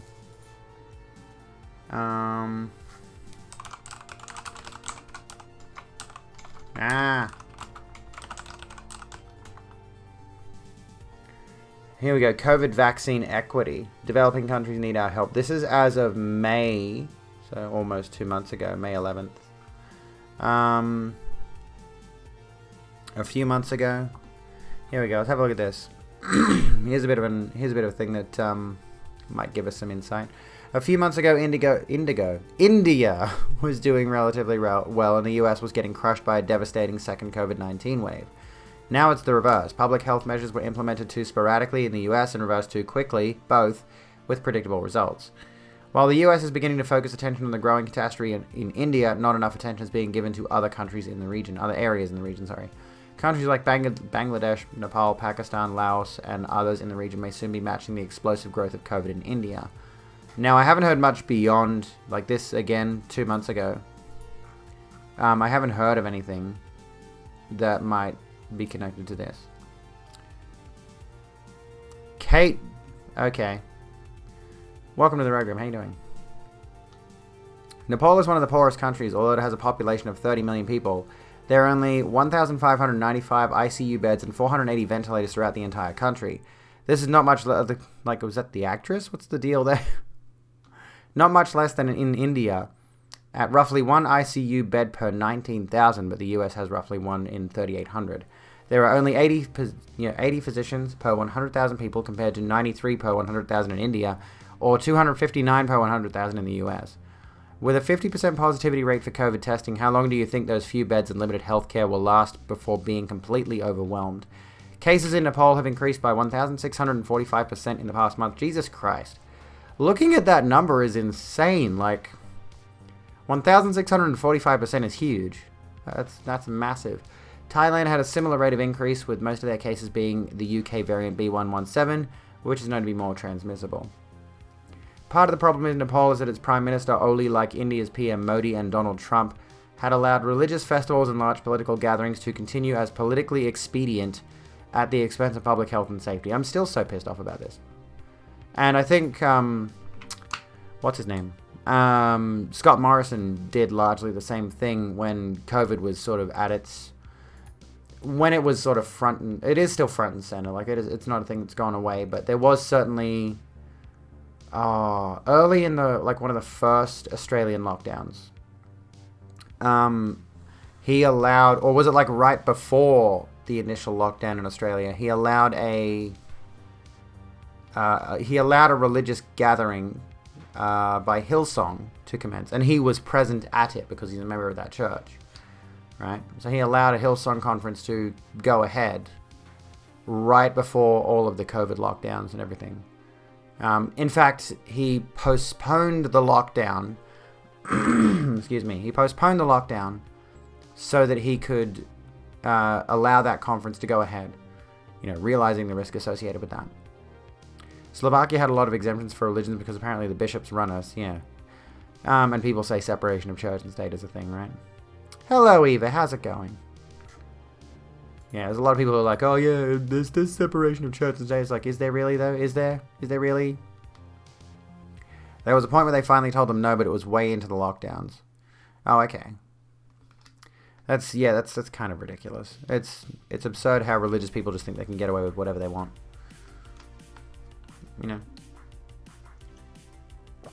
Anyways, where were we? Oh yeah. Heavily reliant on tourism to support its economy, Mount Everest has been open to climbers. There have been outbreaks reported from the base camp, although the government has denied this. Hello, Fox. Welcome back. And much as our former president recommended injecting bleach, PM Ollie has reportedly suggested gargling with guava leaves, which is at least less immediately hazardous, although still as useless as treatment. This uncontrolled pandemic will endanger us all by increasing the likelihood of further mutations emerging and spreading globally, which we've recently heard about with regards to the Delta variant. India has a new variant of interest called B1617, which has also spread more rapidly. The South African variant, B1351, is also circulating in India, along with the UK's B117. This and the huge number of cases are what prompted the US to ban travel from India. Just gargle some guava. It's easy. We'll cure it with some guava leaves. I had a date, Fox. Fantastic. How'd it go?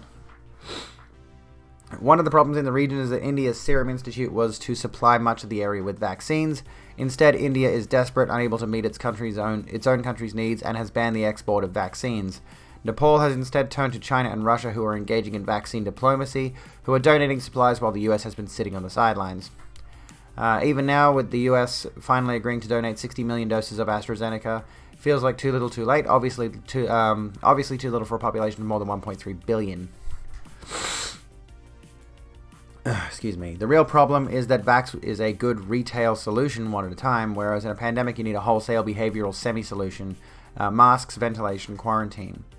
With its nationalistic approach to global problems, the previous administration brokered deals that prohibited donation of supplies in part due to liability concerns of the manufacturers or shortages of raw materials. There has been a great deal of debate over whether we should waive intellectual property rights given the urgency of the COVID pandemic. Some in the industry feel it will stifle their innovation. Oh no, not the innovation in capitalism. Others reply that public and non-profits have provided over $10 billion towards research and development of vaccines. Furthermore, the US government holds the patent for a technique for modifying the coronavirus protein used in vaccines produced by the major US manufacturers. Oh god, this is huge. I thought we were like nearly at the end of this, but it just keeps going. Jesus. Oh no, hang on. The page scrolls on to other articles. It's okay. We can read the rest of this. Inequities. It's open. It's closed. It's open and closed at the same time. We keep having fun with we also keep having fun with borders, and it's just no one knows what the fuck is happening. Boris wants to lift all restrictions in the UK on the 19th, while our cases are rapidly increasing and the death rate has gone back up to 30 a day. Yeah, exactly. Like, we're not ready to open back up yet. And, like, obviously we've seen the fact that the lockdowns and the vaccines and the quarantine and all this stuff can work. It can help as long as people pay attention to it, as long as you actually keep people locked away. Like, we've seen it with New Zealand, for example. New Zealand had a really good situation with their lockdown. And before long, there were next to no cases, and everybody was opening up back again. And the moment there was the hint of a new case, they locked down again and made sure everyone was safe, everybody was treated, and it wasn't a problem anymore before opening up again. But all these other countries are far too focused on opening up the economy for the sake of bringing in more profit, yet again, stimulate the economy and all that sort of shit. Not realizing that that's not going to work if everyone's sick and dying. Like, you can't really keep the economy going if nobody can work because they're dying in the first place. Anyway. But there are a lot of people I've heard this opinion thrown around that some people are actually in favor of the vaccine because it tends to get rid of people who are otherwise a drain on society, like the elderly or the disabled, the enfeebled, those who are susceptible to these kinds of things. Wrong camera, Abigail. Which is a frightening prospect to think about. This terrifying idea that some people are actually looking at a pandemic and saying, well, there are certain people who are just a drain on society, so we might as well get rid of them. They're not contributing productively. It's ridiculous. The one thing you have problems with is these lockdowns are being used by places to further legislate people into hell, like the anti-queer laws, anti-protest laws, yeah. Bit of a fucking mess, isn't it? It's an entire fucking mess. Anyway, unlike his predecessor, President Biden understands that sharing the vaccine with other countries is also in our best interest and joined with international COVAX program. COVAX is led by the World Health Organization, Gavi, Global Vaccine Alliance, CP, Coalition for Epidemic Preparedness Innovations, and the UN Children's Fund, UNICEF. So far, only 0.3% of the vaccines that have been administered have gone to low-income countries. That's what I was looking for. The only 0.3% of the vaccines that have been administered have gone to low-income countries. That's what I was thinking of. According to the Director General of the World Health Organization, Tedros Adhanom Ghebreyesus, I think I've said that correctly, COVAX's goal is vaccinating 20% of the population in poorer countries. COVAX had hoped to administer 2 billion vaccine doses in 2021. That's more than 25% of the world's whole population. So far, they've only reached 29 million doses. Fuck me dead. Only 29 million doses, by the way. Think about that number. They've only reached 29 million doses. Only. Just 29 million. It's still a lot of people, but yeah. So poor people get a rounding error worth of vaccines, yeah. We need at least 70% vaccination rate to develop herd immunity and stop the pandemic. Another problem is that even if the patent protections are waived, allowing companies to have the recipe for producing vaccines, many lack the technical know-how or experience to do so. WHO is proposing a technology transfer hub to assist in this process. In 2019, the US participated in the most recent of a series of pandemic preparedness exercises. This one, called Event 201, was a collaboration between the Johns Hopkins Center for Health Security, the World Economic Forum, and the Bill and Melinda Gates Foundation. Key recommendations at that time included to avoid lockdowns, increase coordination to combat mis- and disinformation during a pandemic, and to enhance internationally held stockpiles of MCMs, medical countermeasures, and protected personal protective equipment that could be equitably distributed. Sorry, I feel like I can't speak at the moment. I don't know what it is. Obviously, we are nowhere near successful in reaching even those limited goals. There is a growing realization that even if we don't do it for the right or selfless reasons of equity, it is in our own self-interest to share vaccines and help poorer countries. An ongoing, uncontrolled pandemic will wreak further economic havoc as billions are unable to work and travel, like I mentioned, and risks more virulent mutations emerging. Tom Bollicki, Director of Global Health Program at the Council on Foreign Relations, I'm trying to read. I feel like dyslexia is hitting me. Told NPR in the midst of a global crisis where countries are under tremendous pressure to begin the rollout of vaccines, they will remember which countries came to their aid and when. And where Russia and Chinese vaccines are going today, their influence may follow. That puts US interests at risk too. When I expressed pessimism about the outcome of Event 201 as a potent of things to come, Dr. Eric Toner, senior scholar with the Center for Health Security and a senior scientist in the Johns Hopkins Bloomberg School of Public Health, cheered me a bit by noting that significant progress had been made over time. He concluded, "We're trying to aim at making things better than they would be. I don't think prepared is a place. I think we can only be better prepared. Somehow I'm not at all reassured that our efforts will be adequate. We must realize that we are all in this together and work together to assure global equity in access to vaccines and medicines. Viruses do not recognize borders. No one is safe until we all are." So there's the kind of like what I was talking about earlier, particularly with the fact that, developing countries only 0.3%. I don't know if that number has increased since. I'm assuming it has at least a little bit. But, there's that. Anyways, I'm kind of like stumped. It's a lot of information to take in. What are you folks doing? What's everyone else doing? Shoot, I'm trying to think, what else can we do? Again, I haven't very well planned for tonight's stream, so I feel like I'm a bit out of it. I'm a bit exhausted. honestly, which sucks. I don't want to quit stream early or anything like that, but I feel a little bit drained, a little bit tired. I feel like today hasn't been. I should have maybe postponed or like just cancelled on today's stream, but I'm trying to get back into streaming 5 days a week, and I want it to be a regular thing, you know. But it's been a bit of a rough few days, honestly. So it's hard to keep up sometimes. Excusez-moi. We have got other news articles here, but I kind of want to see if there's something more interesting that we could do, but I'm not sure what. I don't know if it was mentioned and you missed it, but there's a major issue with the COVAX program and the EU's green passes. Because some vaccines, Covishield, aren't even recognized by it. Oh, I see. I don't recall seeing that in there. I do remember seeing about the COVAX program. Instead of being budget contrapoints, you could become discount contrapoints and join the discount community. There are 5s of us. How are you, discount Seth Rogen? What's going on? What's the news? What's happening? Oh, here's something that I know some people have been interested in talking about. Sorry. Discount community. There are dozens of us. Dozens!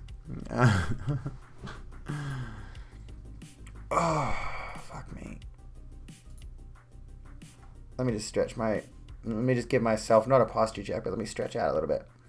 Here's a weird thing about being a woman. Well, you can't really see there, but for those of you who have an armpit fetish, look away now, because otherwise this might be considered sexual content. Weirdly, strangely, right? I'd never considered this until, like, today, when I was shaving certain parts of my body. I'm not going to specify which, but, you know, certain parts. And I realized, you know, there are certain parts of my body that I shave very, very regularly. I try to keep myself as smooth as possible, namely, like, my legs, my arms, my chest, like, whole torso region. Obviously, I tidy the face up, but there's not much there to shave anymore. Anyway. And, like, I realized it's so infrequent that I ever bother with the armpits. And I'm like, I don't know why that is. It's not like I'm trying to go out of my way to avoid shaving my armpits, but it's almost like I know the unshaven armpit thing is a bit of a...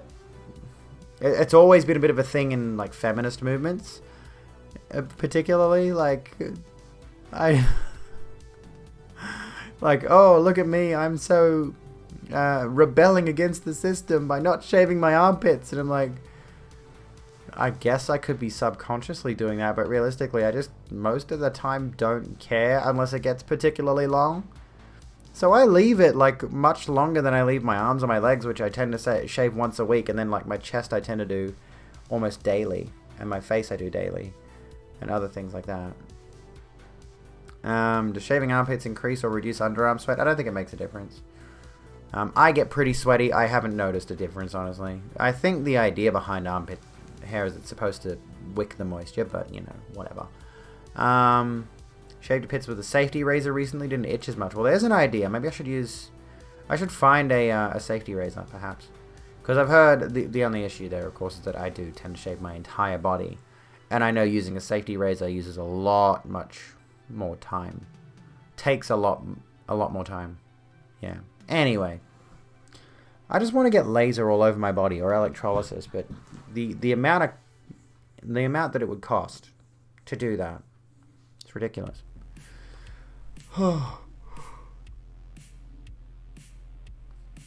Please look respectfully at my armpits. Well, you can't see them now because, like, the sleeves of the thing cover them up. Look, you can see a faint hint of armpit. Cheaper than cartridge long term. Let me have a look. Because I think I bought one. I don't know. Yeah, I actually have one of these. I have one of these things. Is this what we're talking about? Safety razors, these things? I have one of these, but I don't know how to use it safely, honestly. But I've heard it's a lot better than cartridge razors. But you have to be really slow and careful with it, and I'm impatient. Which is probably why I end up with razor burn all the time. We're talking about safety razors, apparently. We're talking about Dollar Shave Club. I wish. But But the one I got is relatively cheap. Like, it's not stupid expensive. I got it from the supermarket, right? But it's weighty. It's got a nice heft to it. But yeah, I'm like, I've tried to use it. Yeah, I got the one from Woolies. And I've got the razors that go with it. But I'm not too fussed with it. But maybe I need to, like, look up how to actually use it. You know? Your shaver was $250. Goodness. I only started using it about a month ago and you've not cut yourself yet. I think I got myself pretty bad last time I tried to use it. And I was, like, bleeding for a week. But I wasn't careful. So I might give it another crack and we'll see how we go. And I'll get back to you. If I shave off my entire face, I personally blame every single one of you. No joke, that one was actually better than the fancy one you got yourself from the shave shop. Did I ever tell you the story about the Nazi manager of the shaver shop that was near me? So there's a shaver shop location not far from me. And this is before I came out, so it was like a year and a bit ago. I was swiping on Tinder. And I came across this girl, pretty cute. We start chatting a bit. She's a bit unusual, she's a bit odd. And then we start talking on like Snapchat or something. We move over to Snapchat from Tinder. And after a while, she starts sending me memes about Hitler. Hard to tell if they were like making fun of Hitler or if they were seemingly in support of Hitler or whatever her deal was. But she was sending me pretty much, like, again, it was just like a bunch of Nazi imagery as memes that didn't really make sense to me personally, but it wasn't a like, it wasn't outright Nazi shit. It was just, these are some memes that feature Nazi imagery. And it was bizarre. And I ended up just blocking her and not talking to her ever again. But I'm like, what was she going for? Oh god, fuck off. Do I have a dick? Let me ask you something, a dad for dada. Right? Do you engage in like, don't ban them. Don't ban this person. Do you ask that kind of question to people in real life day-to-day conversations? I want to know if you have an answer for me. Please respond. Don't run away with your tail between your legs, okay? Do you go up to random people that you've never met before and ask them if they have a dick? Because if you do, I feel like someone might call the cops on you, generally speaking. That's not a usual question you ask someone. At the very least, they will turn and walk away from you. Like, what's your deal? It's very fucking weird, dude. Cis males are an evil to trans women. Yeah, fuck, man. You're a person. Are you a person? I am a woman. Yes, I'm a woman. So do you just go up to, yeah, check WikiHow on that one. Like, yeah, I'm a woman, so I don't know what the problem is. But still, like, why are you just swinging by someone's stream that you've never spoken to before? Like, I've got that cool little beta feature, right, that says first time chat from viewer. So you've never been in my stream before, and you come in and you ask if I have a dick. So the first thing you ask a person you've never met before is, do they have a dick? It's none of your business. Like, not that you're ever going to see what's in my pants or anyone else's. So LGBT-bad. Is that like that looks like a song. Like, is that what you're referencing? Is there a song by a band called Bad and the song's called LGBT? Is that what you're, like, I've never heard of the band Bad or if they've made a song called LGBT, but just looking at that reads like a song title. Because LGBT-bad doesn't really mean anything otherwise. We're just teasing a dickhead, Broken. How you doing? By the way, a dad for you dickhead. You're dickhead. Kiara, you'll leave a lurk. You gotta sleep. Oh no. You gotta sleep. It's not good. And, like, generally speaking, my mantra here in the Rogue Room is be kind to yourselves and each other, but I can see through your ridiculous facade. I see you've brought Hachiko. guests. Welcome in, friends. Welcome in, Raiders. How was your stream? Now I need a mod to do a shout-out. There is a band called Kansas. That's true. There's also a band called America, funnily enough. I'll do the shout out for now. Hachiko. I can't spell your name, for God's sake. You were last streaming some art. What were you getting up to? Taking a break from doing art. Oh, okay. So were you doing art tonight, or have you scheduled... Oh, art fight specifically. Okay, okay. What's that like? What's that like? Who is the prick? This person called Adadadva or something. I don't fucking know. Some dickhead. Hello, Epo. How are you, lovely? What's going on? Yeah, there's a band called America. What was it? That was a meme I saw recently. It was like, It was something regarding America, and it was like, there are more this in this country than there are in America. Oh yeah, it was like, I can't remember. Something like there are more people in America than there are in some other country. And the meme was like, I looked it up and there's only one more person in like America versus this other band. Stupid fucking meme, but it got me good. Howdy. Okay, maybe the first time chat thing is not completely working correctly, because Oft wears hats. I know you've chatted in my stream before. How you doing? What's going on? The band that sang A Horse With No Name. Yeah. It's a fun art trade game that happens in July. That's awesome. That honestly reminds me of this thing that I wanted to be a part of a while back called NaNoWriMo, which was national... What was it? National... No... Something about writing. I've wanted to be getting back into fiction writing for a little while now. National Novel Writing Month. That's it. That's the one, yeah. Way back when, like that's been around for a while, way back when I was super into my fiction writing, I wanted to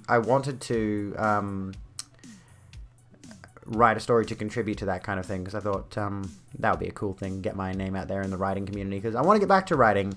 I've got a story in my head that I would love to pen. I'd like to put pen to paper on that. There is a band called there is a band called ! If I'm not mistaken.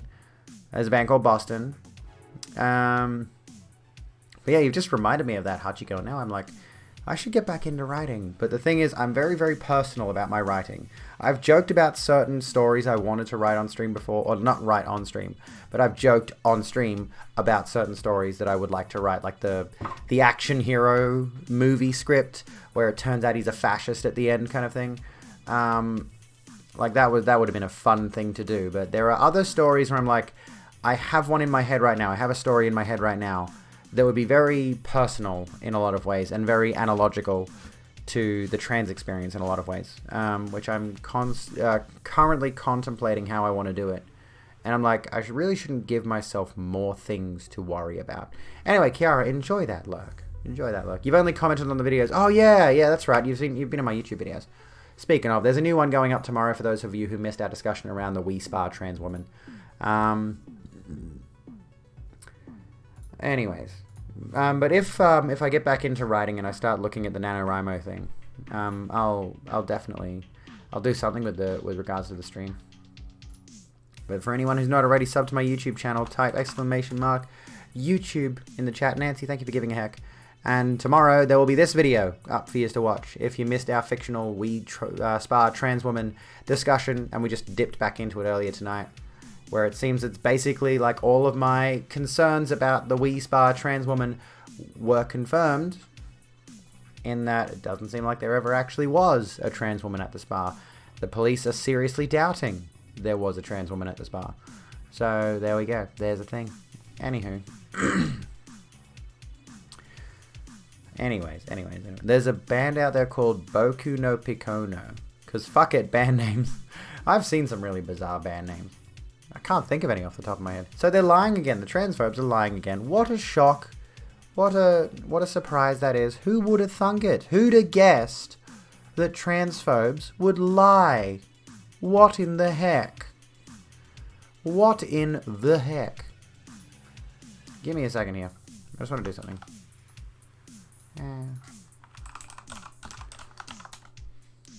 50 cal facial fracture. How do I check when an account was created? I'm curious.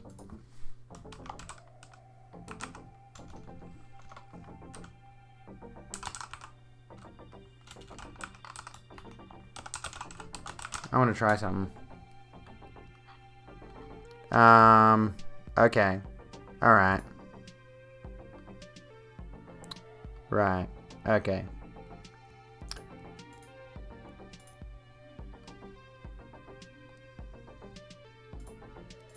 Just give me a sec.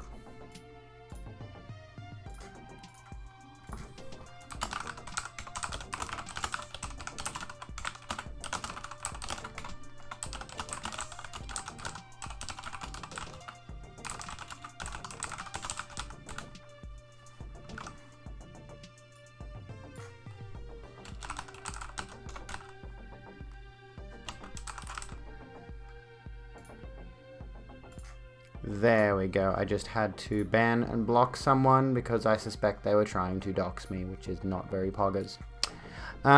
So, there was no trans woman or penis at all in the spa. There's a lot of speculation that, yeah, it was all made up.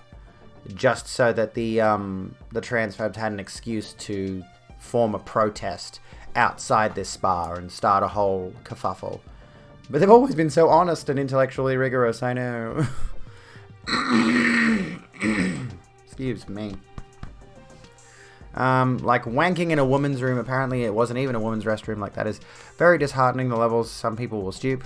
Heck, and they started passing out porn of a trans person in a bathroom, making it seem like they do it just because it was a Tuesday. How low will people get? But yeah, like, this is the issue is, like, the woman who recorded the video at the spa complaining about the trans woman. She was screaming about how there was a transgender person in the women's spa area exposing a penis to women and girls. And the protests kicked off. There was counter-protests. There was violence. And the police have been investigating and have found no evidence. Like, the spa themselves have several notable trans clients that they are familiar with and they're friendly with. Like, they know their transgender clientele. And there is, the spa themselves have said none of their regular trans clients were there that day, nor were any other clients they would have suspected to be trans were there that day, which is a bit of an unusual thing to say, but... And then the police, after their investigations, have basically concluded there probably wasn't a trans person there at all, and the whole thing was likely staged for the sake of generating even more outrage. So, that's what's fucking terrifying. It's great to be a discourse. Fucking cool. Awesome. I love just existing in a way that people think it's fine to demonize people like me. Definitely feel like most places know they're trans regulars too. Like, it's wild what people think they can lie about that. Yeah. Like, I haven't explicitly told my laser clinic that I'm trans, but I did go in there and say, look, my name's no longer Dead Name, my name's Abigail. And they were pretty cool with it. They didn't even acknowledge it, really. But, you know, I start showing up no longer in a t-shirt and jeans. I start showing up in skirts and mascara and stuff, you know.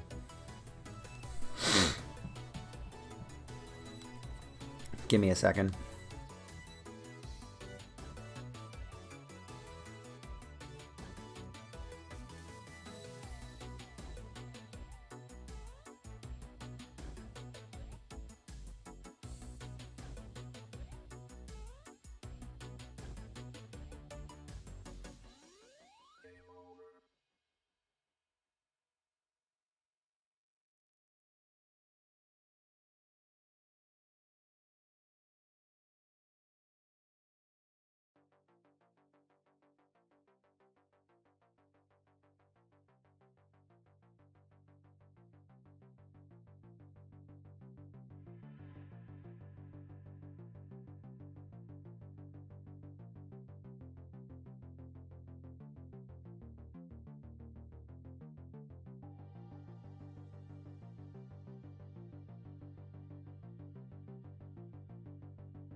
Hello, I'm back. Sorry, I had to dip for a second to be apparent.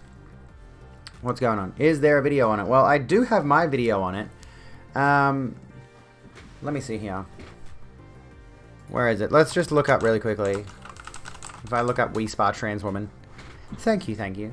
This is the... Actually, what was it that we were looking at earlier? On Twitter. So we've got this article here, right? From the Washington Post.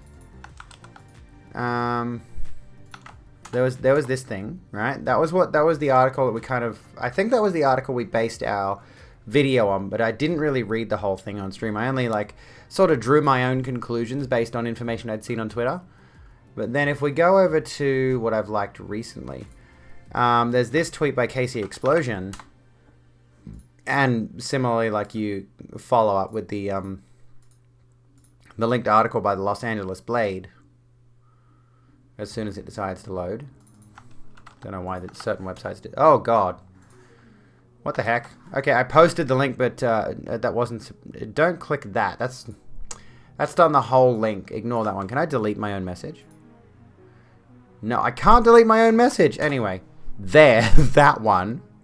I don't know why social, like, if you click on a link from certain social media like Facebook, Twitter, whatever, you get a long ass fucking link like that for some reason.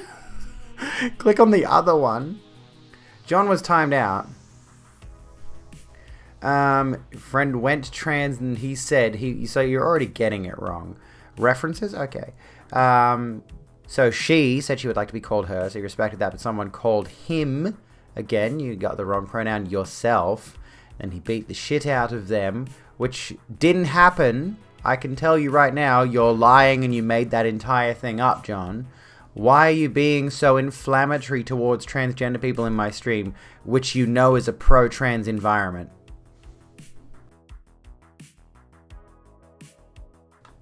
How does it feel to know literally 0 fucks are given about your trolling efforts? Has this person, like, you've been in my streams before, have you ever expressed this kind of outright disdain for transgender people in the past? This is kind of strange that it's come out of nowhere, seemingly. I don't recall seeing any of this behavior from you until now. Why the sudden shift to saying shit that's obviously just trying to upset people? You know, like, you're obviously trying to portray trans people as violent maniacs, and if you're again, the hypothetical trans woman, the trans straw man, we're coming back around to that whole thing. You know, why are you trying to paint trans women as though they're psychotic, violent men, and then misgendering them if they even exist in the first place, right? If someone, say you're transphobic without explicitly saying it, challenge, right? You're gonna take a shit and your toilet doesn't flush. That's a good one. Hello, Zoe. How you doing? Oh fuck, that's good. This is the thing. It's like, I don't believe that story at all. I don't believe that story. That is the kind of thing a transphobe would say to me. That is the kind of thing a transphobe would say to me. You know, how do you like a chat message? You could screenshot it. And yeah, the OG poster of the We Spa Instagram video used to be a center for boomer right memes. Exactly, Slade, yeah. May you need to blow your nose and only have sandpaper. Like, this is the thing. It's... I don't know why. Let me think for a second. And yeah, as was mentioned in the article, we did read this article. We did actually read this article properly. But it is mentioned... Go away. It is mentioned that several other factors cast doubt on the veracity of the claims in the video. Cuba Angel's Instagram account is almost exclusively Christian memes, which begs the question why she chose to go to a high-end spa well known for being queer-friendly. Right? So we've already discussed this, yeah. May your every barefoot step fall upon a lone Lego brick. Oh, God. The problem there is you'd probably eventually get used to it. Or a D4. Oh, Jesus. If you like my content, then why post things in my chat that are obviously designed to inflame, though? And again, you said that your friend was supposed to be transgender, transition to woman. He said he would be like to be called a her. which again makes me think you don't respect trans people at all if you just immediately misgender someone that's supposed to be your friend that came out to you and wanted to be referred to as her, and you can't even refer to her as her and she in one chat message on a Twitch channel. Like, flagrant ignorance. Consider that. And this is the reason, like, people go off at us for being so uppity about the pronouns thing, because it's the most basic thing to respect. It's really easy to get pronouns. I have immediately changed the way I refer to people, including some of those who use neo-pronouns. I mean, I only know a few people who use neo-pronouns. But everyone who has transitioned openly in my social circles, and people I look up to, like content creators. You know, I was watching Philosophy Tube for a good long while before she came out as trans, and now my mind immediately switches to she. So I was watching her videos when she was presenting masculine, and now it's immediately she. Like, it's that simple, it's that basic, it's foundational to respecting a person's identity. You know, you're supportive of neo-pronouns. They're just the pronouns you know the least about history-wise. Very interesting history. Oh, yeah? A D3 looks like it provides some of that blunt pain if stood on. Let me have a look at a D3. How would that work? D3. Oh, okay. That's an unusual one. I've never seen those before. What in the heck? Strange. I guess I could... Yeah, alright. Think the TERFs had a cis man pretend he was trans, enter the women's section kind of like Steven Crowder cross-dressing for agitation. I do recall seeing that. Not seeing that. I do recall hearing stuff like that. But like when you mentioned Steven Crowder, I'm like, well, yeah, he does. Steven Crowder cross-dresses a lot for someone who seems to have a problem with transgender people. It's her pronouns. What felt right to you means precisely dick in this situation. But yeah, like personally, it's the conflation of like bringing a story to me about a trans woman turning violent, and violence is very typically associated with men and masculinity and maleness. So the story feels fabricated. And again, feels like the kind of stuff that a troll would come to me with for the sole purposes of being inflammatory in the discussion. If someone wants to be referred to that way, the focus shouldn't be on whether or not they want something. It should be referring to them properly. Hello, Sabercat. How you doing? I've not seen this tiny bundle of joy, but we'll click on it in a second. Have I tried virtual reality? Once. I did try VR at a friend's place a few years ago. A friend I no longer talk to, strangely. We just sort of drifted apart and never... spoke to each other again, but he had VR, and I don't remember what I played, but I only played like 5 minutes of it, and I didn't like it all that much. I think Calgar might have VR, and I'm supposed to meet with Calgar at some point, or someone else has got VR, and I know who they are. I'm trying to think. What did I play? Oh, you know, there was that game on PlayStation VR. There was like an arena battle game with robots, I think it was. I think I played a little bit of that. It was a bit wonky. I wasn't really used to it. Greetings and salutations. How you doing, Void Entity? Best wishes from this wandering NB. I hope you're well, Void.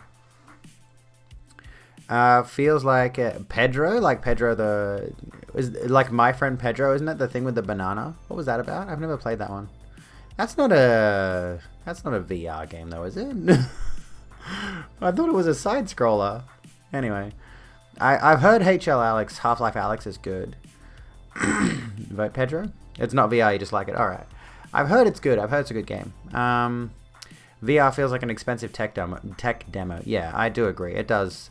I wouldn't put forth the money for it. I want to put forth the money for boobs, which is very expensive. And you can contribute if you type !goal and you want to give me money towards my dysphoria, which I'm still dealing with. Fucking lousy tits, Jesus. Sorry. I'm just begging for money on the internet. And I didn't change my daily sub goal from 10 after yesterday. We like knocked 10 out of the park. So fuck it. From now on, our daily sub goal is always going to be 10. I don't know. I can change it back to 5. But I thought I was being fairly reasonable, honestly. There's an unusual discussion to have. What do you think is a reasonable daily sub goal? I suppose it depends on like how big the person's audience is, right? I'm pretty sure Bad Bunny's daily sub goal is like 69, and she pretty routinely hits that. Yeah, I know women can be aggressive, and believe me, I've been in that situation. I don't like to talk about it in detail, but I have been in a situation where there has been abusive women. So, you know, there you go, Broken. Enjoy that. And yeah, I've been in a case of like both gaslighting and physical abuse. Best friend and his wife got involved and got you out of the relationship. Well, good. Abuse is a difficult one. I want to have discussions around this. Okay, so what are you talking about? Just want to understand my point of view. I think the best way to understand someone. Well, here's the thing. Like putting this on a purely neutral perspective. The message you posted, the hypothetical trans woman in the scenario. Room appreciates your recommendation. DJ Bill, thank you so kindly for the host. Let's put it this way. The hypothetical trans woman you referred to as he and him in your little story about the supposed violence. And then you said because someone misgendered them, you said they got violent, which is a common transphobe talking point, that transgender people, especially transgender women, are still excessively masculine, and thus if someone misgenders them, they'll fly off into a male rage and they'll start violently beating people. And thus, when I read that story and I glanced at it, I'm just like, oh god. It's the kind of shit that a troll would post in chat. It definitely, whether true or not, immediately, if you do have a trans woman friend, you've misgendered them in my chat, which is not on. Okay. And then that story, again, reads as this hypothetical straw man that transphobes use against us on a regular basis. That very thing, like the GameStop trans woman, it is ma'am! I hate to make a mockery of her, but it's worth it to use the meme to reference things. Then people took the GameStop trans woman as an icon of what trans women are, as like these big, butch, burly people who are willing to threaten violence against people in parking lots. It feeds into a very toxic narrative around transgender women when you make those kinds of things. So you went on Omegle and pretended to be a young girl to catfish pedophiles for fun of the first person you talked to. You convinced to send $10 through PayPal, so why didn't I just do that 800 times? And actually, very good point, Nancy. So where were we? Oh, my dad left me when I was 7, which is weird that you know. Okay, so what's this? Weird that you know, just trying to understand another. Yeah, that's not a good thing to bring into the discussion, which is not at all relevant. And, like you've mentioned, Nancy, John's playing the victim now. I've been a victim of this. And I think some of you may well have been too. You know what Darvo is? Who knows what Darvo is? Deny, attack, and reverse victim and offender? Beppers. So this is basically... Darvo refers to a reaction perpetrators of wrongdoing, particularly sexual offenders, may display in response to being held accountable for their behavior. I have been subject to this. As the victim in the scenario. I've been subject to someone...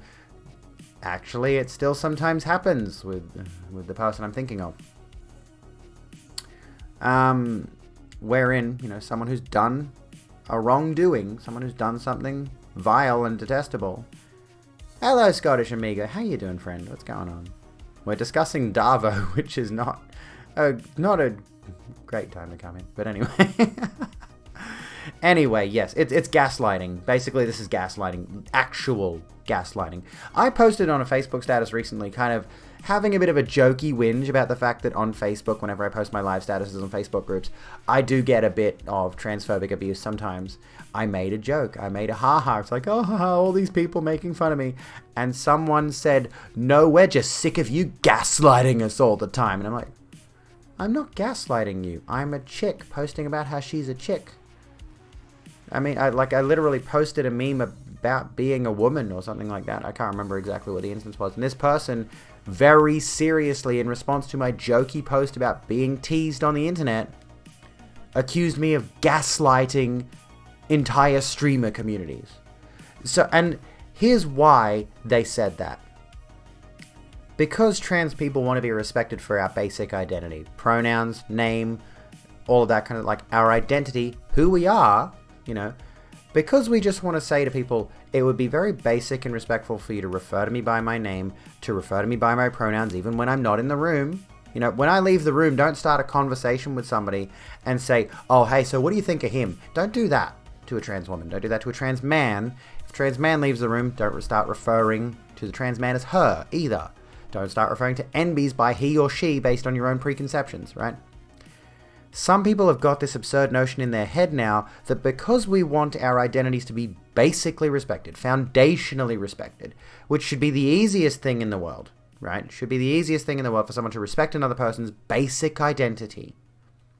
They think we are trying to gaslight people and enforce things like compelled speech and make people refer to people in terms they're uncomfortable with, and thus they believe we're the psychological perpetrators. Davo.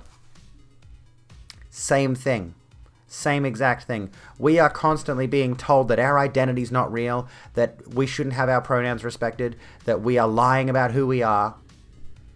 Our abusers are denying, attacking, and reversing victim and offender. Which is not exactly where I wanted to go with this, but honestly, it's perfectly relevant to the entire situation. I don't know how we pulled that off, but that's fucking content poggers. Bang. Fucking did it. Gaslighting isn't real, you're crazy. You made it up because you're crazy. That's pretty much it. And yes, you're right, Scottish Amigo. The internet is a horrible place. It really is. It's atrocious. But yeah, like, I've been in this situation where, you know, I have been trying to convince myself that... Let me think of like a specific example. Where I have been expressing to someone in my life that certain circumstances of our then relationship were making me uncomfortable, like, oh, I don't see my family as much anymore, and all this kind of thing. And they started to turn that narrative around to the point where it was like, oh, well, your family doesn't really care about you that much. Like, there's a reason we see my family more often. It's because your family never reaches out to us. Your family never cares about us. They never care about seeing the kids and all. Like, that was the thing that happened there. And it was like this, that's gaslighting. That's what gaslighting is when you start to put an idea, like when the gaslighter puts an idea in the victim's head and tries to twist their reality and try to convince them of things that aren't real. And unfortunately, because, again, the pronouns thing, I say to you, my pronouns are she, her. But because you've got this association, like there's that trans flag in the background, you know, so people know I'm MTF. Obviously, people have got this bizarre idea that I'm trying to gaslight them into giving me the correct pronouns. That's not how this works. I'm not trying to abuse anyone. I'm asking for basic common decency. And so's every other trans person.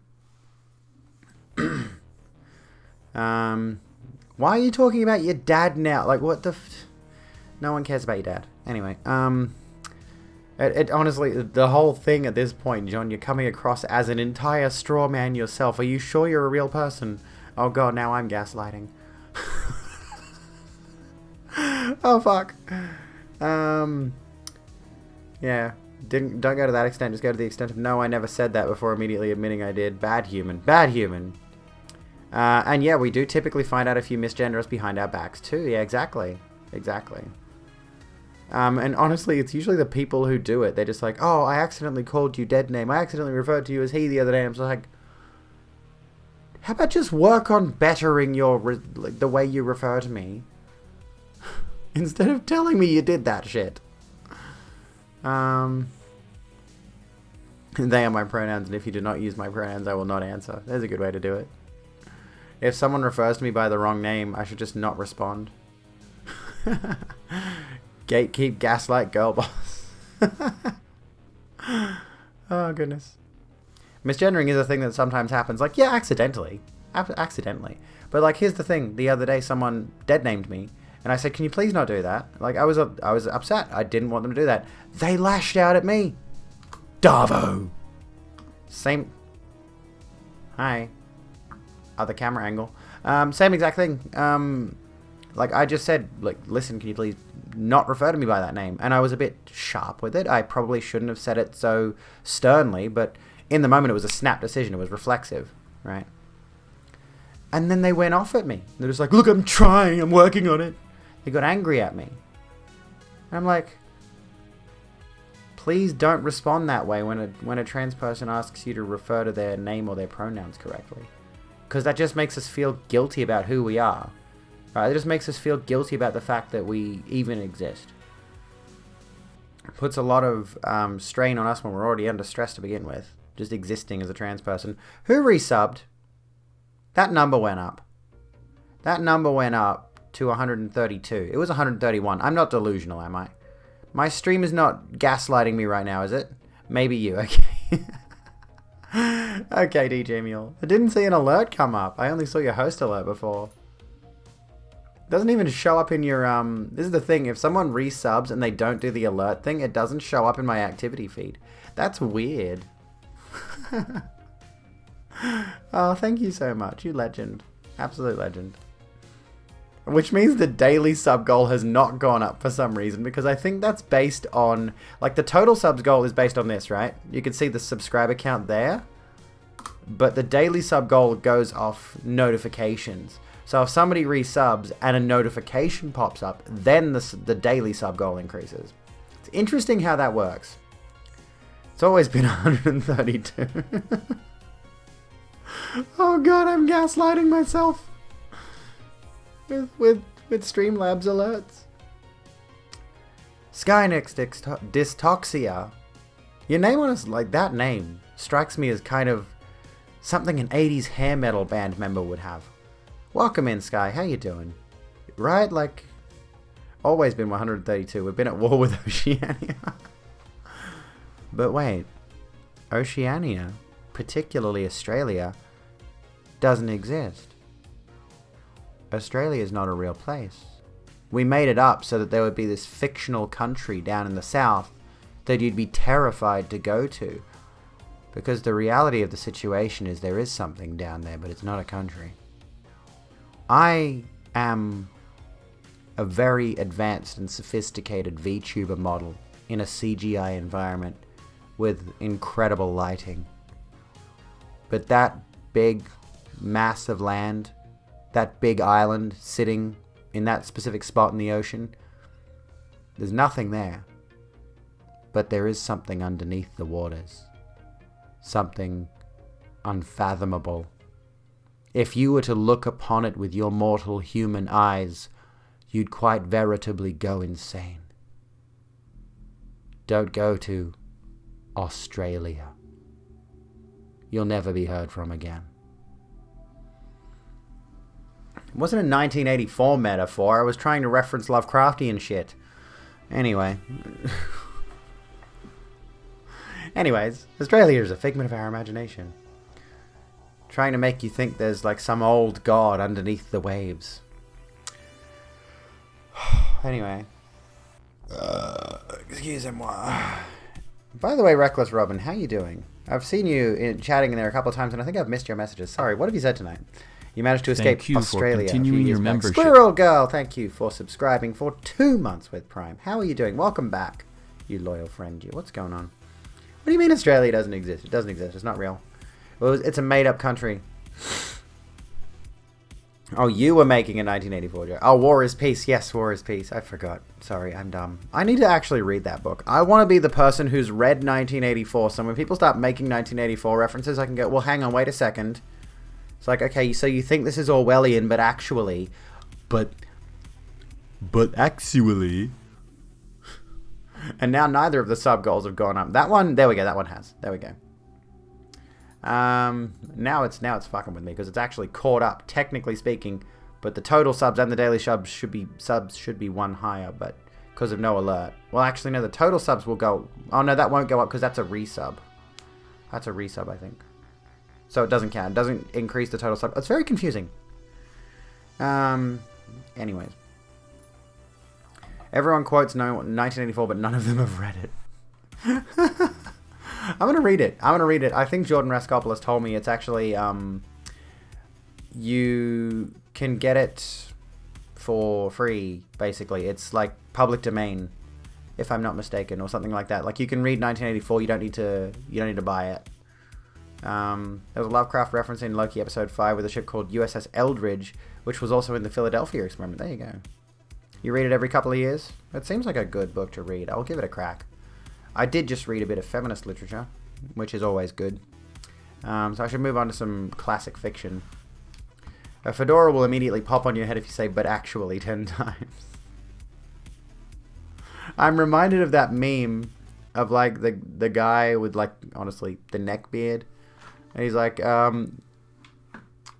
was just sitting chilling out when suddenly fedora, but then it's gone. And it's like, anyway. Jaunty's Big Dong, how you doing? Welcome to the Rogue Room. Free fedoras, I know. I could start a business with this. All you gotta do, like I know people are still buying those shitty hats. All you gotta do is just say, well, actually, what was it? But actually, 10 times in a certain voice. And it spawns fedoras into existence, and you put them over here to the side, start collecting them, and then you sell them off on Etsy. Homemade fedoras. Tips Devora. You were too depressed by it to finish reading it? I mean, I can understand that. Defora. Fuck it, it's Defora now. It's Defora. Organic homegrown fedora. How have we gotten onto this? I'm sure there's still like a neckbeard subreddit or something like that. There's probably something along those lines. I actually like fedoras, not the kind pickup artists tend to wear, but a nicely made one. Yeah, like an actual fedora. I recently read The Fictional Woman by Tara Moss. Which is, you could argue that's feminist lit. PUA is pickup artist. Here's the thing. I've got something very similar to this one. Right.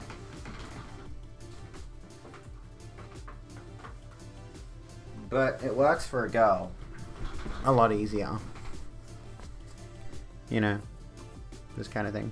And I tend to wear it like this, like a little bit leaned back on my head, not like tipped left forward, because that looks cringe. But like, I wear it like this with certain outfits. Not all the time. It's cute though. It's very cute. But honestly, with the ponytail, it looks even more cringe. It looks even more like comic book guy from The Simpsons. Anyway. You're welcome.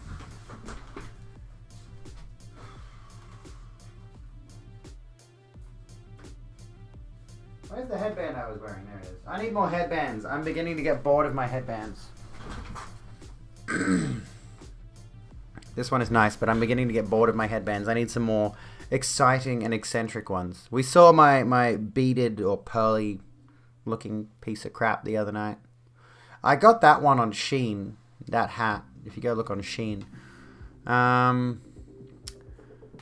But now I'm just thinking about headbands. Just give me a second. Just give me a second. Yeah, comment. Oh, dude. Dude, if I could get the same hat in red. Oh, my God. Oh, okay. Now you've inspired something. Now you've inspired something. Let me tell you right now.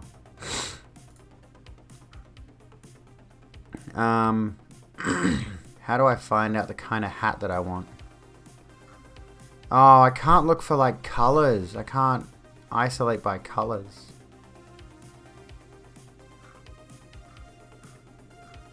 Did I get it from this website? It doesn't look like they have anything similar. Oh my god.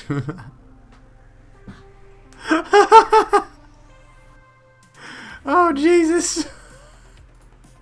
That's enormous. Look at all of that hat.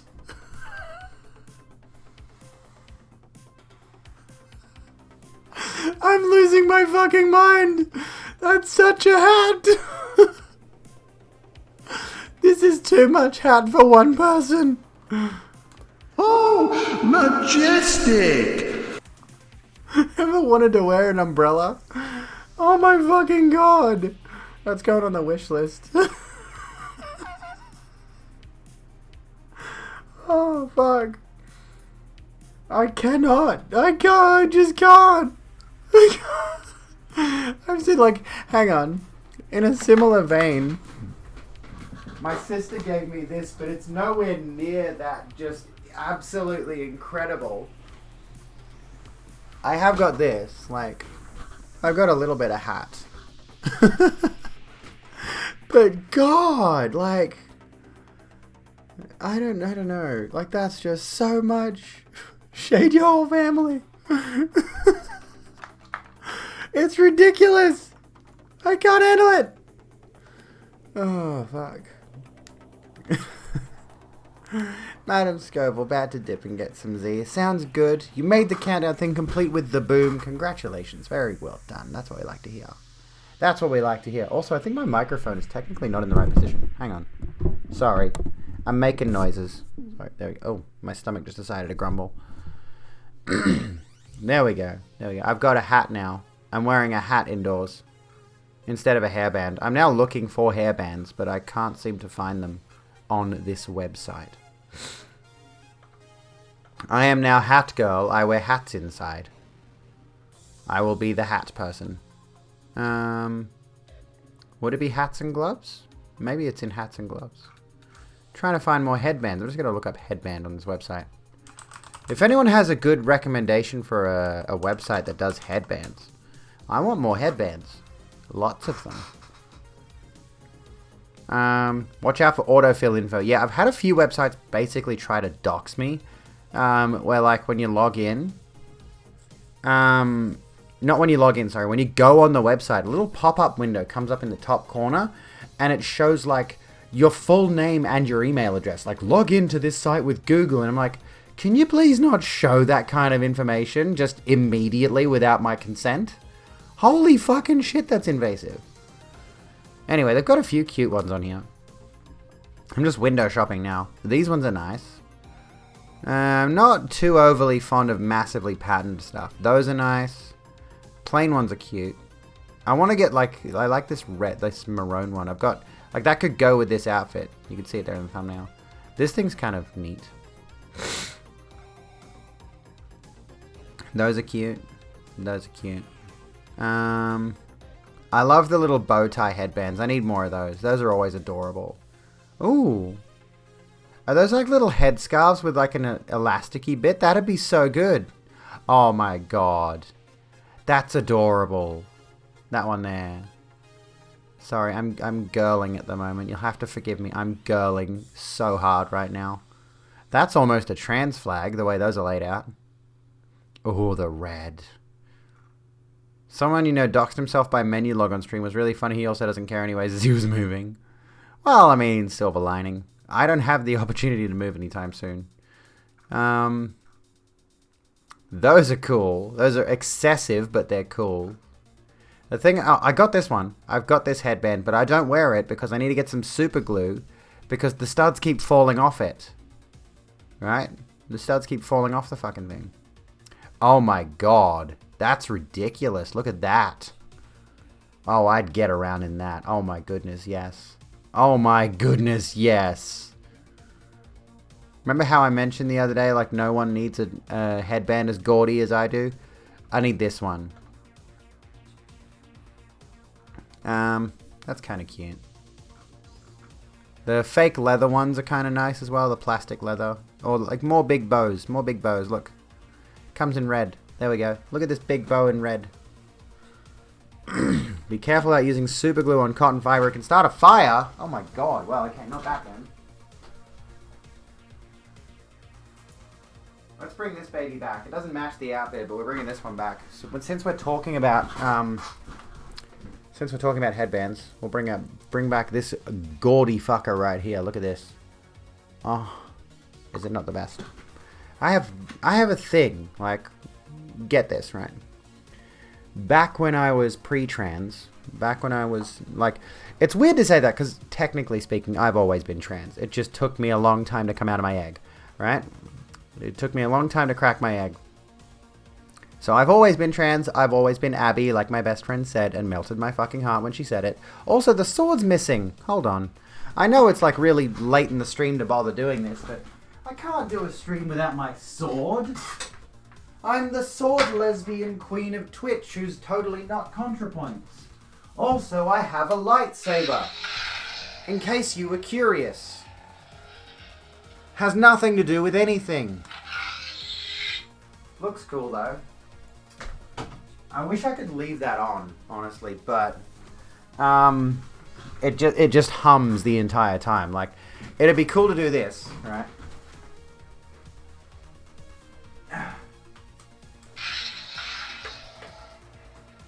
And just have that sitting there next to the sword. But it just never shuts up. I could still hear it. It just keeps crackling. Vroom, vroom, vroom, vroom. Like, it's cool, but that's fucking annoying. There needs to be a no audio mode. Also, you can see the light actually flickers and crackles, which is really cool. It's a nicely detailed lightsaber. The one thing from the new Star Wars movies that was actually worth anything was that lightsaber. By the way, QWERTY, welcome to the Rogue Room. How you doing? Anyways, have a love-hate relationship with headbands. Love the aesthetic and practicality, but your head is ginormous. Oh yeah, true. I've got a few that are really small, so like when I wear them, they have to be like very, very temporary. Because there are some that are really tight on my head, which sucks. Anyways, let me put this away. I know I've worn this one on stream before. But yeah, I was going to tell you something. I was going to tell you a little story, right? So, these are just... So maybe I'll need to look into exactly what the material is. You're doing great. I'm glad you're doing great. I'm doing great. So here's the spiky one. It's still in the packaging because like there's several studs in there that are just floating around. This one I saw when I was like out somewhere in a market or whatever. And I'm like, look at that. That's a torn denim headband. I need to fucking have that shit. So I bought that. I did not have the money for it, but I bought it anyway. And then the rest of these are just cute ones that I've found in various places. I've worn most of these on stream. I like my little bow tie one. I need more bow tie ones. But yeah, the fun story. There's this nice sparkly goldy one. That one, which I was wearing before. Leathery one, which kind of kicked off this whole trend. A friend gave this to me. And then I just loved the fact... I loved how I looked in it, and I'm like, okay, I need more of these now. Anyway, how expensive and would it be worth it to take the sound card out of it? I don't know. Interesting thought. Interesting thought. Anyway, back before I came out and transitioned, I was very heavily into buying flat bill baseball caps, or just hats in general, just flat bill caps. And I've now got a collection of hats that's like 24 strong or more. I've got so many fucking hats. And by the way, I found the Demon Hunter from Legion hat. It's in there. It's in the pile. But I have so many fucking hats. And I'm not really a hat girl anymore. So I have all these hats that I don't wear. I was collecting hats for some fucking reason. And now we have a headband collection. And over there, on those hooks behind me, excuse me, there's stuff like headscarves, scrunchies, other like soft headbands. I've got so many of them. I just have a thing for buying head accessories for some reason, and I don't know why I do it. They're all like, I think the thing is, generally speaking, they're relatively cheap. So you can go and get a new one for like $5 to $10. So it's like, oh, that one's cute. I'll have it. In fact, I'm pretty sure this one and this one were in a pack together. So you just like off the same website that we were just looking at. So I got these two as a bundle, and then the spiky one separately. Looks at my collection of baseball and golf caps. Thinks back to collection of headbands as an egg. Interesting 3-minute video on where the sound of lightsabers came from. Let's have a look. Let's have a gander. Why not? Let's watch something. Ben Burt, lightsaber sound. Let's have a look. It's a bit loud. The lightsabers are one of my favorite sounds, and in fact, it was the very first sound I made for the whole series. For some reason, after I read the script, even though my assignment was first to find a voice for Chewbacca and then a voice for R2, and then, well, maybe come up with some sounds for laser guns and other things. the lightsaber fascinated me. At that time, when the script had first come out, they had some paintings that Ralph McQuarrie had done, so that there were some concepts visually of what some of these things would look like. I love that concept art, by the way. It looks really cool, and you've got Luke Skywalker here as more of a Star-Lord type with a face mask on and everything, which they obviously did away with because apparently you can just breathe in space in Star Wars. That series has got some issues, but anyway. This concept art has always stuck with me. It looks so fucking cool.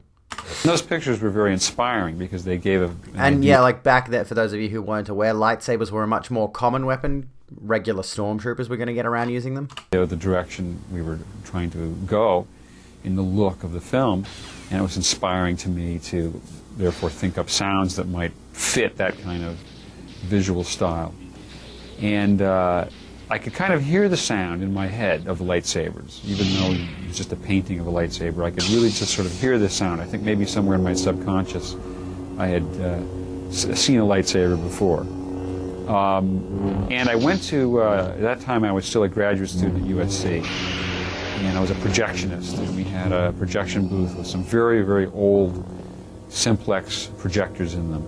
And they had an interlock motor which connected them to the system, which, when they just sat there and idled, made a wonderful humming sound, and it would slowly change in pitch, and it would beat against another motor. There were two motors, and they would harmonize with each other.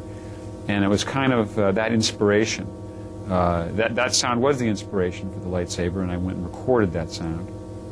But it wasn't quite enough. It was just a humming sound. What was missing was kind of a buzzy, sparkling sound, the scintillating element which I was looking for. And that I found one day by accident. I was carrying a microphone across the room between recording. I was recording something over here, and I walked over here with the microphone, passed by a television set which was on the floor, which was on at the time, without the sound turned up, but the microphone passed right behind the picture tube, and as it did, this particular microphone produced an unusual hum. It picked up transmission from the television set, and a signal was induced into its sound reproducing mechanism.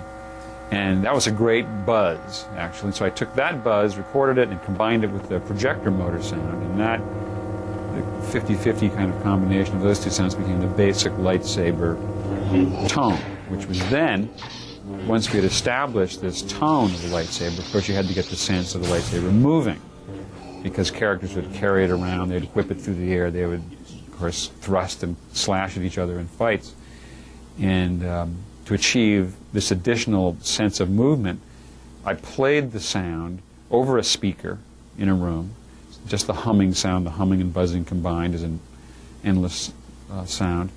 And then took another microphone and waved it around in the air next to that speaker so that it would come close to the speaker and go away. You could whip it by. And what happens when you do that by recording with a moving microphone is you get a Doppler shift, you get a pitch shift in the sound, and therefore you can produce a very This is so fucking authentic, cool. Facsimile of a moving sound, and therefore it gave the lightsaber a sense of movement, and it worked well on screen at that point. Dude. I'm always astounded. Excuse me. I'm always astounded by sound designers. They're legitimate magicians, honestly. They blow my mind. Like when I've seen certain people say, "Oh, I made this sound or that sound or whatever." I'm just like, "How the fuck did you even figure that out in the first place?" It's such a baffling and intriguing field that honestly, in some ways, I wish I could get into it. I probably reasonably could if I could get a mic to carry around with me. I could start exploring that realm of things, start making unique and interesting sounds, but also like, what would I even fucking do with them?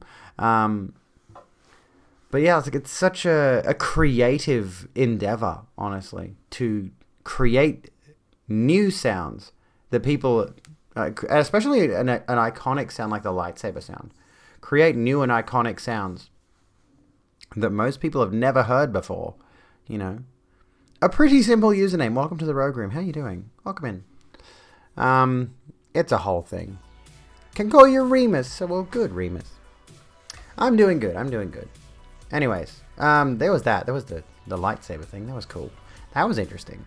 I almost don't want to go back to our deep and painful news that we've been discussing. We've been going through some dark shit. But also a bit of light-hearted stuff, I suppose. We were talking about my headbands. I got lots of headbands. I have a collection. I need to get more. Obviously, I need to get more. There's never enough headbands. There's never enough of anything that I have. I need more of everything. More stuff all of the time. Every time. What's something wholesome we can talk about? What's something nice and fun? Because, like, somebody did tell me I need to cover the residential schools thing, and I've got a story that relates to the Catholic residential schools in Canada. If we wanted to discuss that. But it's a pretty grim story overall if you've not heard about it.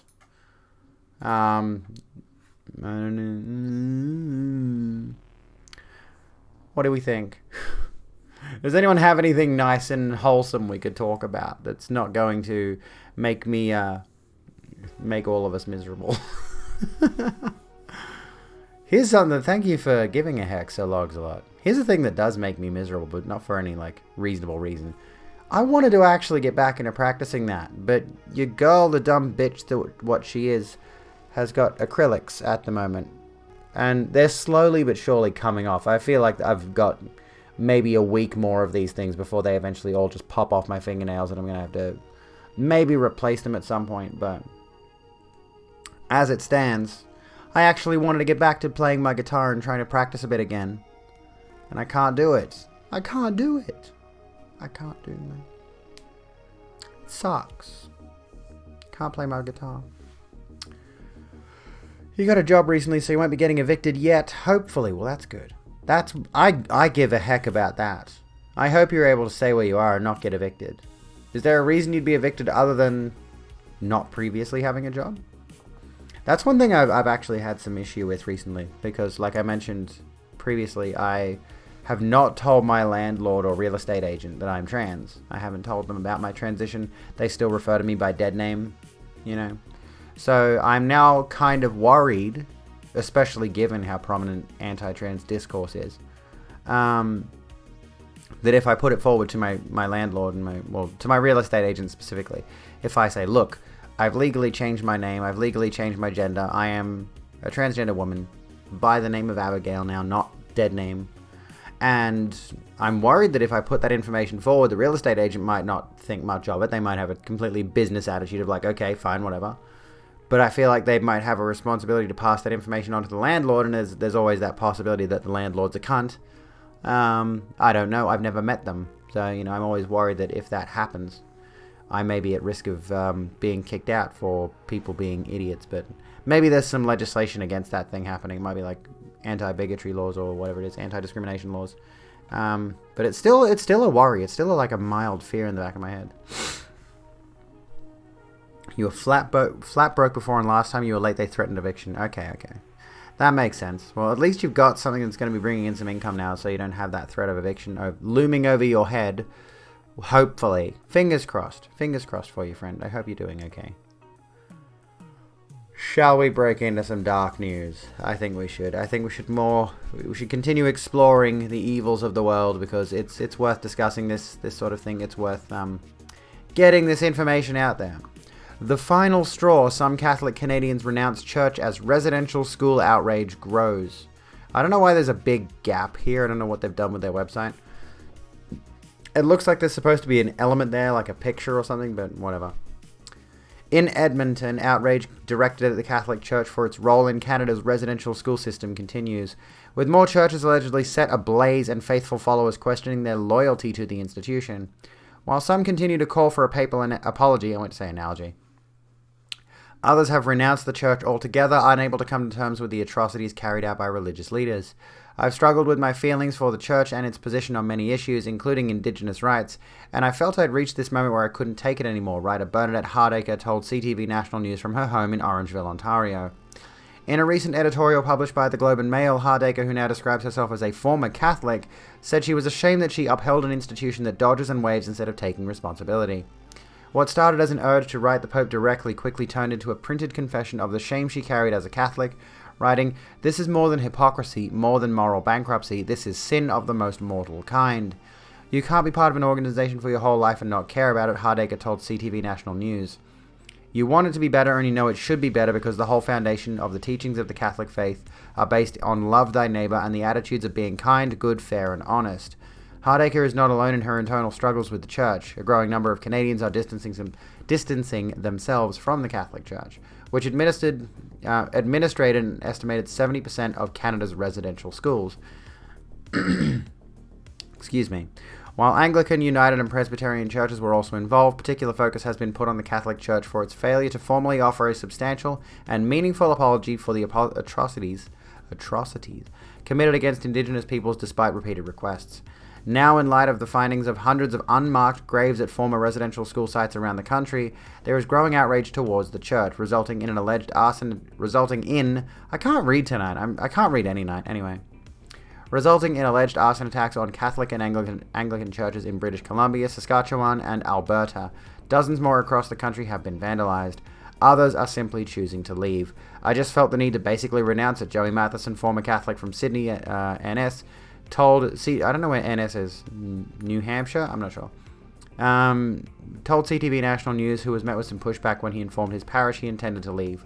A lot of downplaying, a lot of placing blame elsewhere. Father Michael Beckard of Diocese of London, Ontario, says he has heard from both parishioners and non-religious community members alike who are concerned about the Church's lack of response to the crisis. You gotta run, Hats. Have a good one. Thank you so kindly for hanging out. I think that people reaching out to us for guidance or clarity is a good thing. They're trying to figure out how an institution which is supposed to represent peace, healing, forgiveness, and love be involved in such atrocities, Beckard told CTV National News. For Catholics to recognize that probably close to 70% of the residential schools were operated by members of the Catholic Church, this is shocking for a lot of people. I don't know if I'm pronouncing his name correctly. Beckard, the founder of a non-for-profit, that's the first time I've seen it phrased non-for-profit. Usually it's non-profit or not-for-profit. Organization which seeks to bring healing and reconciliation between Indigenous and non-Indigenous communities, says that some individual bishops and leaders within the Church have worked hard to mend the ties between the Church and Indigenous peoples. Excuse me. Other reactions, he notes, have fallen short.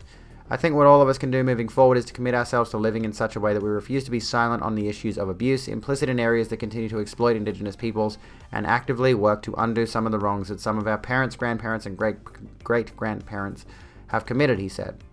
We have an obligation as Catholics to step up and be leaders in this area, but former Catholics like Hardacre doubt that the Church will step up and commit to clear action anytime soon. I think the Church has a long way to go, she said when asked if the Church could regain her trust. The windows need to open and the light needs to come in on so many things. To me, this was the final straw. An apology is just that, an apology. It is words. It's actions that back up those words that will make a difference. So I think I'll be standing on the sidelines for quite some time. And there's this whole thing, this related image here. A photo shared on social media shows graffiti scrawled on the Saskatoon church where, like we were children, because, as was mentioned earlier, the mass graves that were reported underneath, was it underneath? I can't remember. Where was it? A lot of doubt. Where was it? It was in here somewhere. There were mass graves found related to these residential schools. So, yeah, effectively genocide, which is loads of fun. Excuse me. Glad to see I'm back though. Thank you so logs a lot. When did I take a break? Did you mean like a couple of weeks ago? Hello Dozy, how are you doing, lovely? I hope you're well. Hope you're having a good time at the grocery store. Stream's going well, stream's going good, stream's going dandy. We're just chilling out talking about grim news. Very, very grim news. When you heard about this, you were reminded of this less than glowing event in post-war UK and how orphans were abused by religious schooling and abuse as a quick fix. Oranges and sunshine. So what is this? So, what's this particular story? Oh god, there's a lot to it. There's a lot to it. Where was it? How could one not be... So, it was a story where I probably came closest to crossing the line that separates journalism from advocacy. At the time, victims were pressing for an apology from the British government, which ultimately came to be delivered by the then Prime Minister Gordon Brown in February last year. Yet, how could one not be angered by the treatment of more than 150,000 children who were forcibly relocated from Britain to corners of its empire and Commonwealth, a practice that continued until the late 1960s. More than 7,000 children were shipped to Australia, and many were tricked into thinking they were embarking on a life of adventure and abundance. Many ended up in orphanages and institutions where they were treated harshly and in many instances physically and sexually abused. That sounds about British, honestly. That sounds about right for Britons. It's awful. But sadly not surprising. Sadly not at all shocking. Doing as well as you can buying vegetables. I got to get back into buying vegetables properly. I've got to start preparing my meals. I've got to start doing meal prep again because I've been really bad at that. Also got to clean my fridge, and the shelf in my fridge door is hanging off. So I've got to glue that back on, I think. Got that little issue. Remember not seeing you on for a little while and used to come in and lurk every once in a while. I do recall your name, so yeah. I recall that as well. But I do remember recently I took a week off. I did take a week off. When was it? Let me have a look. It was like 2 weeks ago now. 2 or 3 weeks ago now I took a week off streaming. Which I'm sure some people on Facebook enjoyed. I'm sure they enjoyed, the fact that I wasn't on stream for a week. Wasn't posting. Yeah, it was actually 2 weeks ago. Yeah. Nearly 2 weeks ago I took one break. But then like back in September of last year is when I came back from a big 5-week break. And I suddenly decided I am no longer dead username. I'm Abigail. Or back then I was Rogue Bitch. But then Twitch took that away from me, the bastards. Which was this stream? I think this was the one where I came back. Return stream, yeah, back in January. After they banned me from my old username, bastards that they are. How dare they? Soft Anna, welcome to the Rogue Room. How you doing, love? Hope things are well. Let me think. What else can we talk about?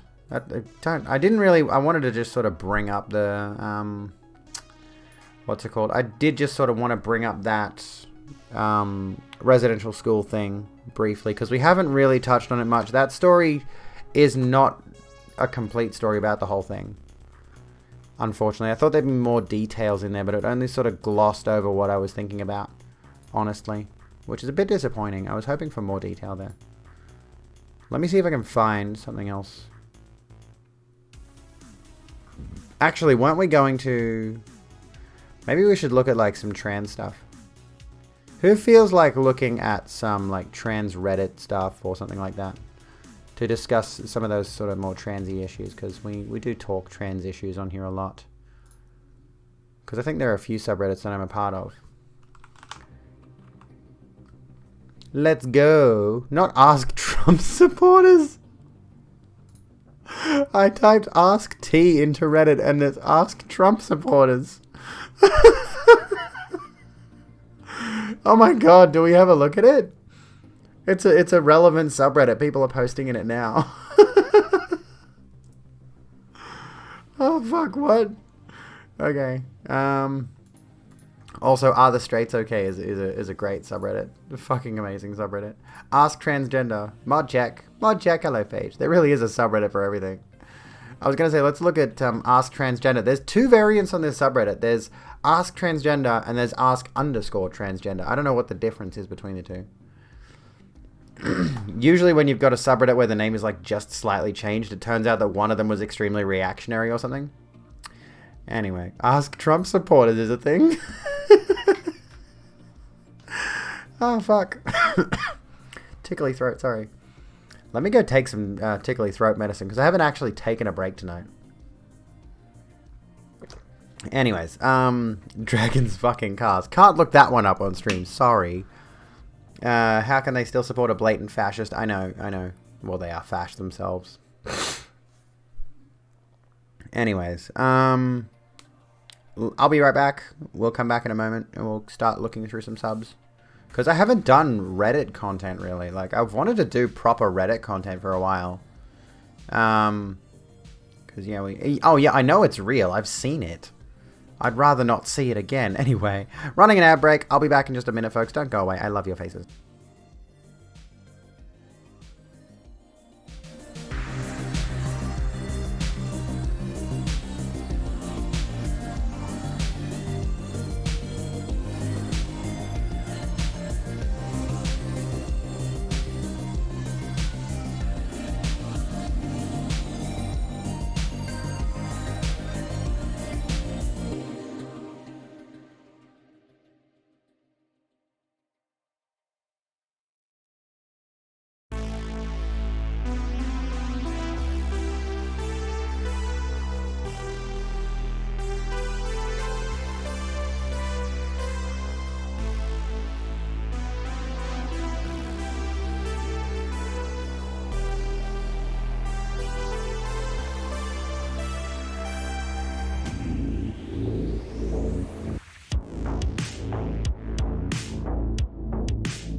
I am realizing, my friend, that sitting here in a short-sleeved dress, I have got tights on, mind you, is it's kind of cold. I should probably I don't know if you can see, I've got goosebumps. Nope, you can't see because the resolution on the Logitech C922 is garbage. I would never in a million years recommend the Logitech C922 as a camera. It's shit. It's shit. There you go, Maury the Gremlin. Muslemator, welcome to the program. How you going? Anyways, I'm gonna go put a jacket on.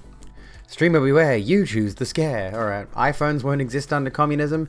You mean this shitty little brick that's designed to break and is unable to be repaired by anyone except Apple? I know, right? How you doing, Maury? Welcome in. Oh, I'm freezing. It's time to put on the oldest hoodie I own. Because, like, I love this thing. I've mentioned before that this has got sentimental value to me. I've had this hoodie for so long. I have no reason to have sentimental attachment to it, mind you. I just love it. I just love this hoodie. Excusez-moi. Hello, Lady B. How you doing? Of course, it doesn't really work with the classy aesthetic I'm going for here. But I need to actually get a jacket or a jumper or something that kind of befits the apparel I like to wear. I don't have anything that really suits this look. So, hello, Smudge. Hello, Smudge. Yay for not being cranky. How are you, Lady B? What's going on? Your nonsense filter broke. Oh, well. I have Milo. It's a very Aussie thing. Well, I'm pretty sure Milo exists outside of Australia as well. Hello, Jenster. How you doing? I recognize that name too, but it says first time chat from viewer. Where do I recognize you from, Lady B?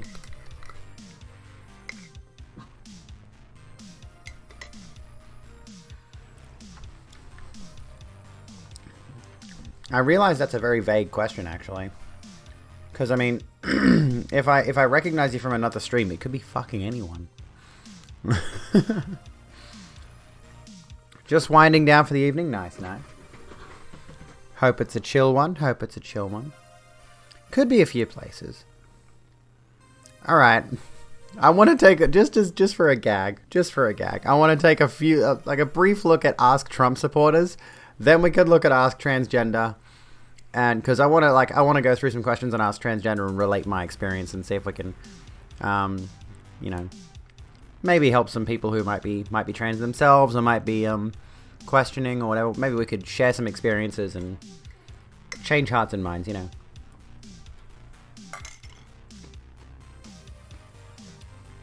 New Zealand, so always a chill evening. Oh my goodness. One of these days, once the world is no longer in a pandemic. Haha, that's a funny joke. I'd like to see New Zealand, I think. Maybe Pinoppy stream, yeah. That could be it. Anyway. What's a good one? So, what do you think has been Biden's best decision or action so far? What do you think Biden's worst decision or action so far? Let's have a look.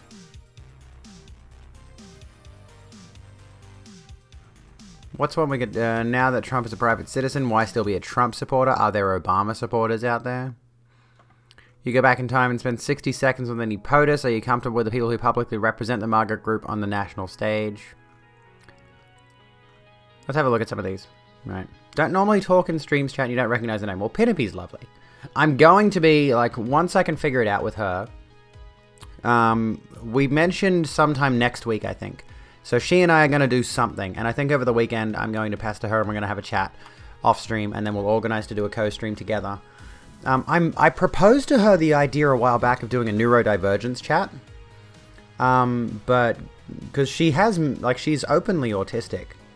But I don't know if she ever really talks about it. I think she's openly neurodivergent, but she doesn't really talk about it specifically. If that makes sense.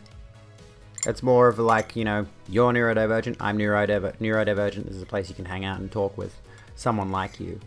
Kind of vibe. Whereas, when it's the relevant topic on my stream, I like to talk about that sort of thing in depth.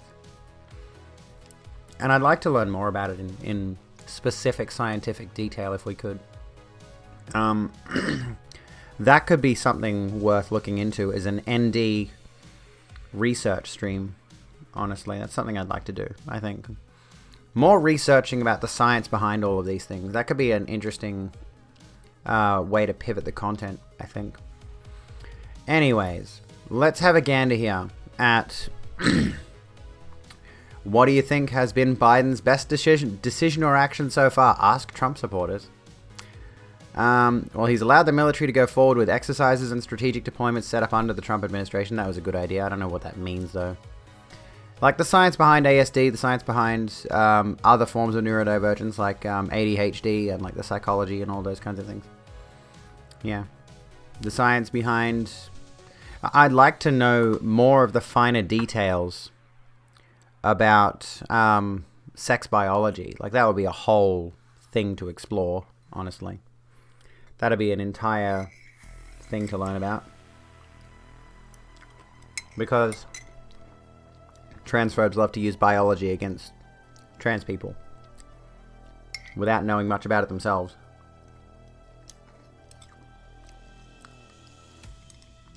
Because they seem to have this idea in their heads that trans people want to change their biological sex. And that's not what's going on. Learning science behind ND and other issues just makes you feel much more confident in yourself. Yeah. I know some of the basic ideas behind being neurodivergent, such as what affects me as an autistic person, and some of the ideas behind what exactly is someone with ADHD, what are their symptoms. But I don't know the finer details, and I think I'd like to have the finer details, which would be maybe a more crucial understanding of those things. And then, in some ways, I thought maybe I should have gone to university to study those things. Theories that ASD isn't a sensory issue. ADHD seems to be a lack of dopamine in the frontal lobe. What do you mean biology isn't science? It verifiably is a science.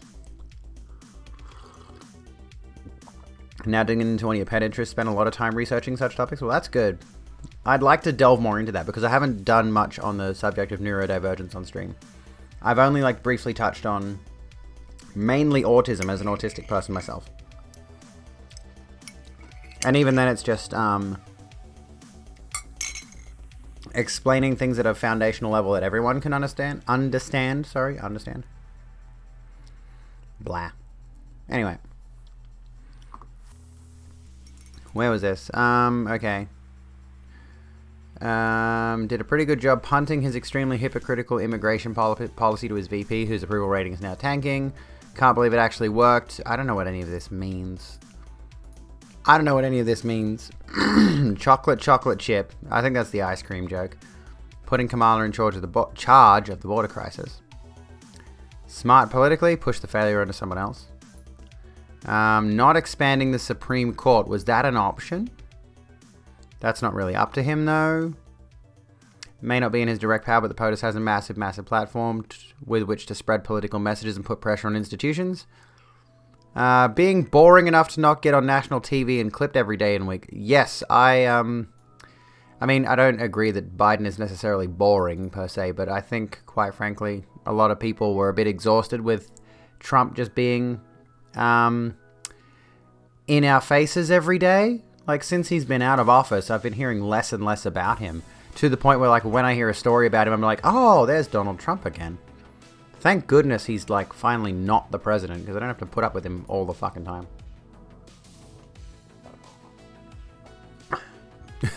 This person, but you managed to make sense of Trump? That's one rambling motherfucker. There's no fixed number for the Supreme Court. Oh, okay, I see. And then there's a bunch of responses that are hidden.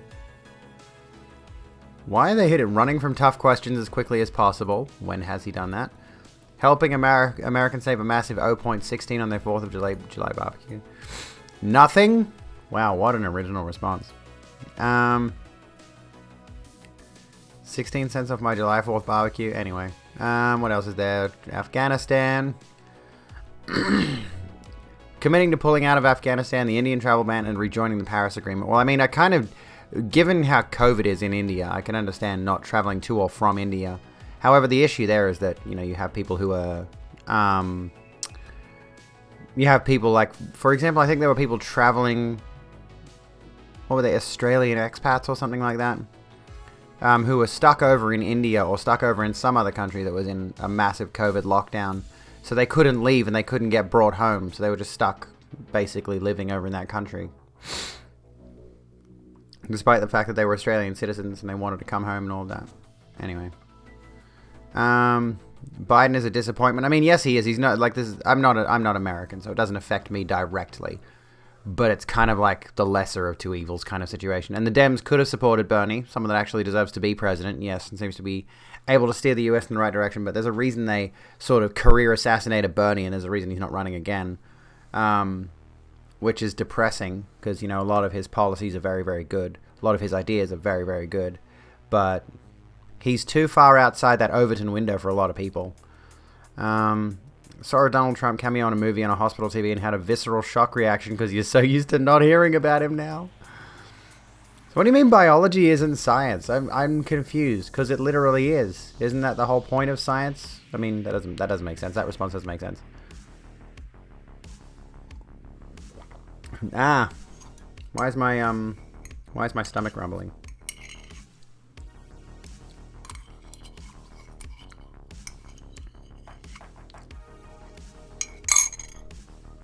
It couldn't be the almond milk. I've switched to almond milk now. What was I doing last time? Soy milk. Now doing almond milk.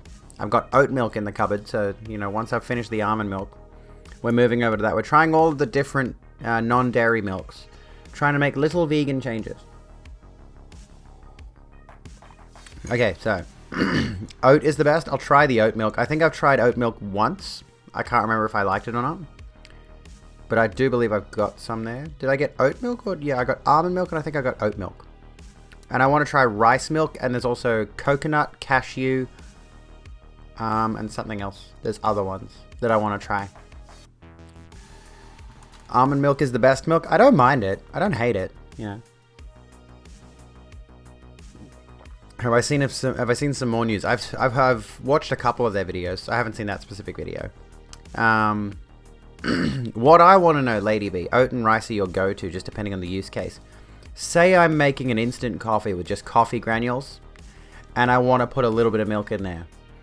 What's the best milk for just putting like, you know, that much? Just like that much milk in otherwise boiled water with coffee granules in it. Because soy milk just sort of sank to the bottom.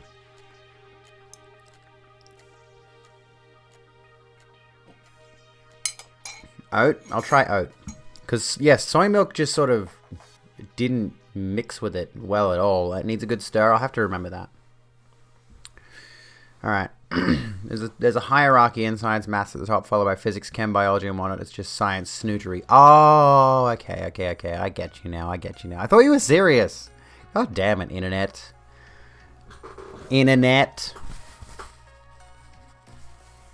Oat milk is the best for that kind of coffee? Okay. Well, I'm going to crack open the oat milk soon, and we'll give it a try. Because I regrettably, I made pepperoni pizza for the kids tonight. Oh my god. Which has got meat and cheese in it. However, I did it with a side of potato gems, carbohydrates. And fortunately, there's nothing actually, remarkably, honestly, there was nothing that would make the potato gems non-vegan. There were no non-vegan ingredients. Shockingly. So if I could get them to start trying vegan pizzas, right? If I could get my kids to start eating vegan pizzas, which would be a hard ask, and pair them with potato gems, which I don't know why I've decided potato gems go well with pizza. Again, carbs on top of carbs, but they were nice, you know. Potato gems, for those of you who don't know, are like these little cylinders that are kind of like hash browns. They're like that big, you know. And you have a bunch of them. But anyway, that's neither here nor there. I've gotten off topic. Pepperoni pizza with loads of pineapple and cheese on it. Ew, pineapple. Mimi don't like vegan pizza. Mimi crave cheese. Vegan pizza honestly hits kind of hard. I'm going to have to try it properly soon. Ever tried convincing kids that frozen peas are candy? No, but excuse me, now I want to try. A lot of stuff is actually vegan. Meat stuff is expensive. There's a lot of vegan fast food places everywhere. Oh yeah, I know they're out there. I know there's options. It's just making the switch on like every front, you know. Being so used to eating certain things, being so used to constantly eating meat and eating animal products is like is a tricky habit to change. Anyway, jackfruit on pizza. There's something. Ew, pineapple. Yeah, fuck pineapple. Fuck pineapple. You guys can eat it. You folks, not you guys. Guys is a gendered term. You folks can eat it. I'm not doing the pineapple thing. Have I heard of Macca's? I know nothing in there could be considered to be meat. True. I'm still guilty of eating there occasionally, though. I've been trying less and less to dip into fast food, though, thankfully. I've been pretty good at eating from home, which is a start. You know, like I've had bad habits recently, especially dealing with like a depressive episode where I can't be bothered making food at home. I'm going to get KFC. I'm going to get McDonald's. I'm going to get Hungry Jack's. So I ended up drifting from my previous diet, which was not like, it wasn't really a diet, but I drifted from how well I was controlling my calorie intake. And I ended up, you know, going way over and stuff like that routinely. So I wasn't impressed with myself, and I wasn't really trying hard, and now I'm back to eating mainly from home, out of the pantry, out of the fridge. So I'm going to try to shift that. I'm going to try to use that as momentum to shift me into like, let's try some more vegan options, let's try some more dairy and meat-free options, plant-based options, to try to get away from eating all of the non-vegan stuff all the time. And see if I can hopefully coerce my kids into eating the same, so it makes it easier that way. You know, a lot of the meat substitutes are cheap to make yourself and freeze. There we go. Oh yeah, if you have the spoons to do so, that's the thing, right? I feel like my spoon drawer is empty a lot of days. You know, like the moment I what's it called? Like the moment I get up some days, my spoon drawer's empty. Getting out of bed is exhausting, and there are a lot like. Especially when the kids are here, I feel like it's such an effort to corral those two and try to do some basic housework that then I just end up slumping down on the couch and scrolling on social media on my phone completely drained. And then I end up feeling so guilty that I'm not doing anything productive. But I don't have the energy to do anything productive. I don't live in a city. I live in like the Greater Sydney area. So I'm outside the city, technically speaking. I would start a garden, but I live in a rental. So I don't think I'm allowed to put in like planter boxes in the backyard. I could ask them. But that would be an interesting activity for the kids to get involved in, actually. So I could ask my mother to help me with that. She's done a fair bit of veggie gardening, so could possibly go pescatarian, but you don't live near the ocean, so getting good fish sucks. Oh yeah, I haven't had like good fish in a while, but at the same time, I don't go out of my way to eat fish. The main thing would probably be like beef mince and chicken. Beef mince, chicken, eggs, and probably bacon are the ones where I'm like, and I'm not hugely fussed on bacon, honestly. Are the ones that I would have to try to make myself stop eating. And cheese, you know. Virtually everything else I could probably give up. Like yogurt, I do eat Greek yogurt, but it's more of like, this has got a lot of protein in it, that's why I eat it. It's not so much that I enjoy the food. I mean, I don't hate it, otherwise I wouldn't eat it. But a lot of the options with regards to why I'm not vegan yet, and I'm trying my best to skew down that direction. But again, baby steps.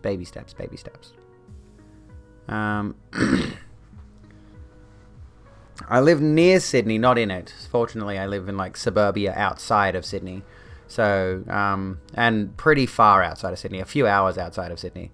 So if you're thinking in Sydney or near like the western suburbs or anything like that, I don't live anywhere near that. However, I have driven around it.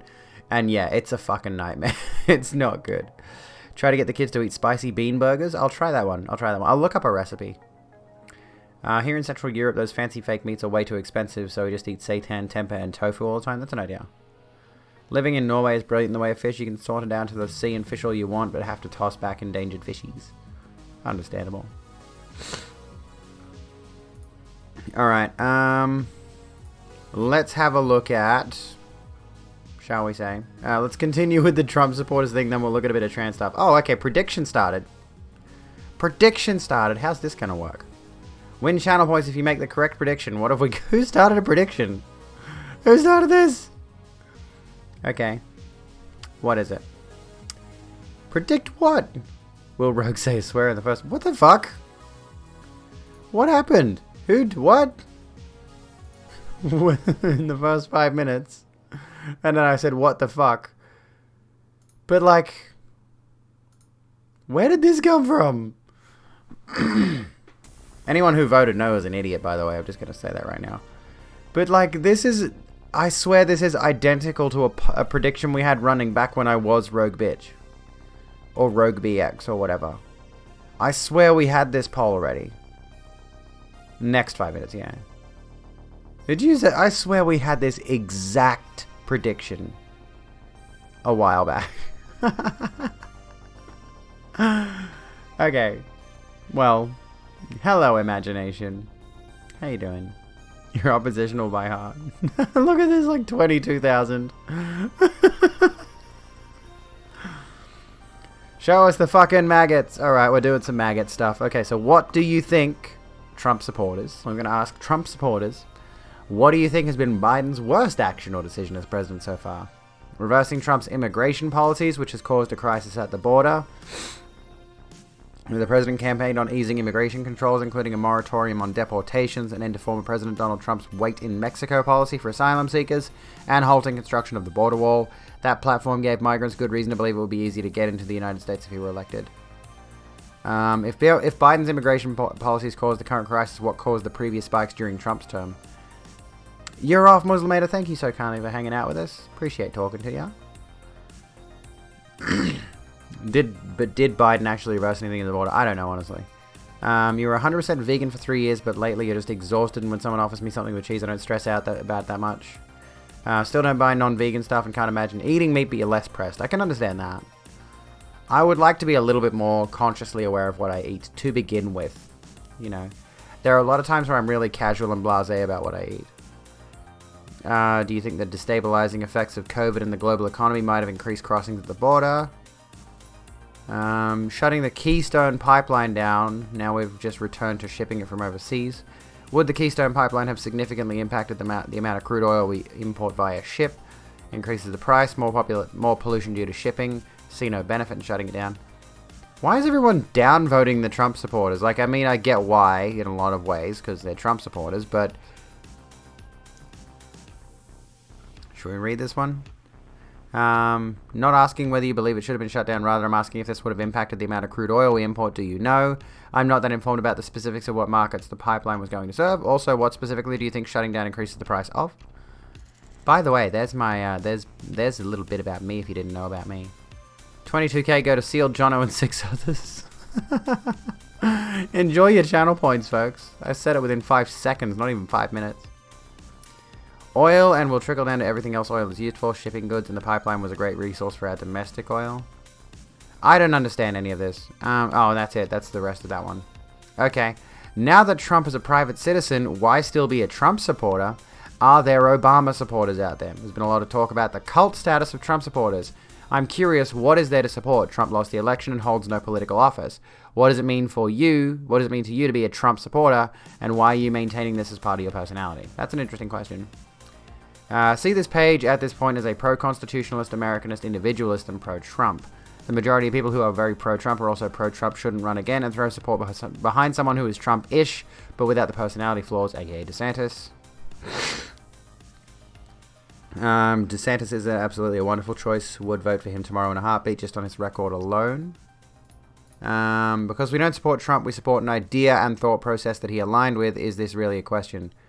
I mean, yes, it says Trump supporter right next to your name, so it's logical to assume you do support him. Wasn't that oil being sent to Canada? I don't recall, honestly. Yes, I support Trump, but not because his name is Trump. I support the ideas that he holds. Doesn't matter what their name is, I support ideas. The idea is the brand Trump. Well, yeah. How's the brand doing in 2021? Oh, fuck. Wait, you don't support Trump. Why are you literally flared as a Trump supporter? Don't be difficult. We support Trump not because his name is Trump. We support an idea. If Trump is the one running under that idea, then we support him. This isn't difficult to understand. I mean, it kind of is, though. Like, you're kind of jumping through hoops here to justify. Not trying to be difficult, but next to your username is a bright red flare that literally says Trump supporter, and you're trying to make the argument that you don't support Trump. And that's the thing, like, I'm assuming these are the same people that we routinely see flying Trump flags and things like that, and suggesting he's gonna run again. Don't support Trump, we support an idea. Trump is a polarizing individual. In my experience, there are far more diehard anti-Trumpers than there are diehard pro-Trumpers. The world is so corrupt, if you are not polarizing, then you're doing something wrong. Oh, here we go. It's an act of dissent against the liberal order that is the only vocable political viewpoint in huge parts of the country. It's like one of those I'm from Massachusetts, don't blame me stickers from after Nixon resigned. What exactly is the liberal order? The liberal part seems self-explanatory, so you won't go into it. No, please. You do need to go into it. You can't jump away from that. You can't say the liberal part seems self-explanatory. Explain it. Okay, no, you can't deflect to self-explanatory. There have been plenty of threads on this sub discussing what the left is, the amorphous blob known as the left. You're going to turn in radio, Obi. Thank you so kindly for hanging out tonight. Have a good one. The order comes from the phenomenon that it is the sole acceptable form of political viewpoint in all of the major institutions in the country. This includes the government and related agencies, all major media outlets that aren't Fox News, Wall Street, and corporate America, academia, and so on. Yeah, this part here. Different people have different definitions of liberal. What is your definition? Okay, good for them. Not sure why I should care about that, though. Yeah, that's a bit of a different thing. Like, liberal and left are conflicting ideas in some ways. Not conflating. All the major institutions in the country contradicts with all major media outlets that aren't Fox News, so which is it? You'll just hate the fact that President Trump has such unwavering support. More confused and worried, Trump's lies incited his supporters to violently overthrow the Capitol building and kill Capitol Police, target the electoral votes and the Vice President himself. I knew Americans were polarized, but didn't we used to all agree that literal fascism is bad? Liberal in conservative spaces has literally become anything that isn't fascism, which is ironic considering that they are borderline fascist most of the time these days. It's kind of ridiculous. Trump's lies on this. Source on this, I mean, I disagree with all three of your wild statements, but I can at least recognize the basis for your ignorance on the other two. I'm at a loss on this one. 3 minutes into Trump's January 6th speech, we won by a landslide, massive lie. He also said, we will stop the steal, call to action. Said, we will never give up, we will never concede, it doesn't happen. Again, inciting action by a whipped up crowd. If you don't fight like hell, you're not going to have a country anymore. Suggests a violent remedy for his big lie and implies dire consequences if you didn't attack the vote counters. We are going to the Capitol, directed his insurrectionists, swear to go. Giuliani bonus called for trial by combat. What the fuck? What era do these people live in? Capitol insurrectionists also say Trump told them to do it, which some legal experts say could open him to criminal charges. So again, the following are indisputable facts. Trump repeatedly lied about winning the election. Trump told insurrectionists to fight like hell. Trump told insurrectionists to go to the Capitol. We know for a fact there was a premeditation for the insurrection from groups like the Proud Boys, who were also communicating with Roger Stone at the time. Who is Roger Stone? I keep seeing that name around, and I don't recall who he is. I'm going to look up who Roger Stone is. Republican Congress members were live tweeting Pelosi's location, saying it's 1776, gave the insurrectionists raised fists of support as they were beating on Capitol Police, and gave the insurrectionists tours of Congress prior to their attack. He sounds like either a Batman villain or like an old-timey actor, like someone who used to play James Bond. Roger Stone. Okay. American conservative political consultant and lobbyist. Has worked on the campaigns of Republican politicians including Nixon, Reagan, Kemp, Dole, Bush, and Trump. In addition to frequently serving as a campaign advisor, Stone was a political lobbyist. In 1980, he co-founded a Washington, D.C.-based lobbying firm with Paul Manafort and Charles R. Black Jr. There we go, a longtime friend of Trump. Okay. Used to work for Fox News, also just a fucking wild person. Interesting. Do I think Trump and other separatists in Congress will ever be held accountable? Probably not. The big question I have is why do all the insurrectionists who were caught say that Trump wanted them to overthrow the government on January 6th? Why did they think they would get pardons for attacking and beating on Capitol Police officer who died as a result of his injuries? Google Roger Stone Nixon tattoo. Good night, Fox. Have a good one. Alright, let's Google Roger Stone Nixon tattoo. Oh my god! Oh my god, you're kidding me.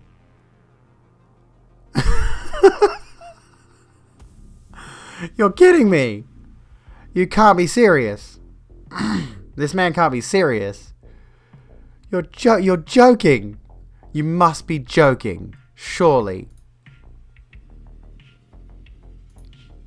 No way. Why? Why would you do that? Why would you deface your body like that? Jesus. When he was coming out of court last year, I think he was doing the pose too. Oh no. Seeing American politics from a non-American view makes you realize how doomed your country is. Why is that? Why is that, Janster? Excusez-moi.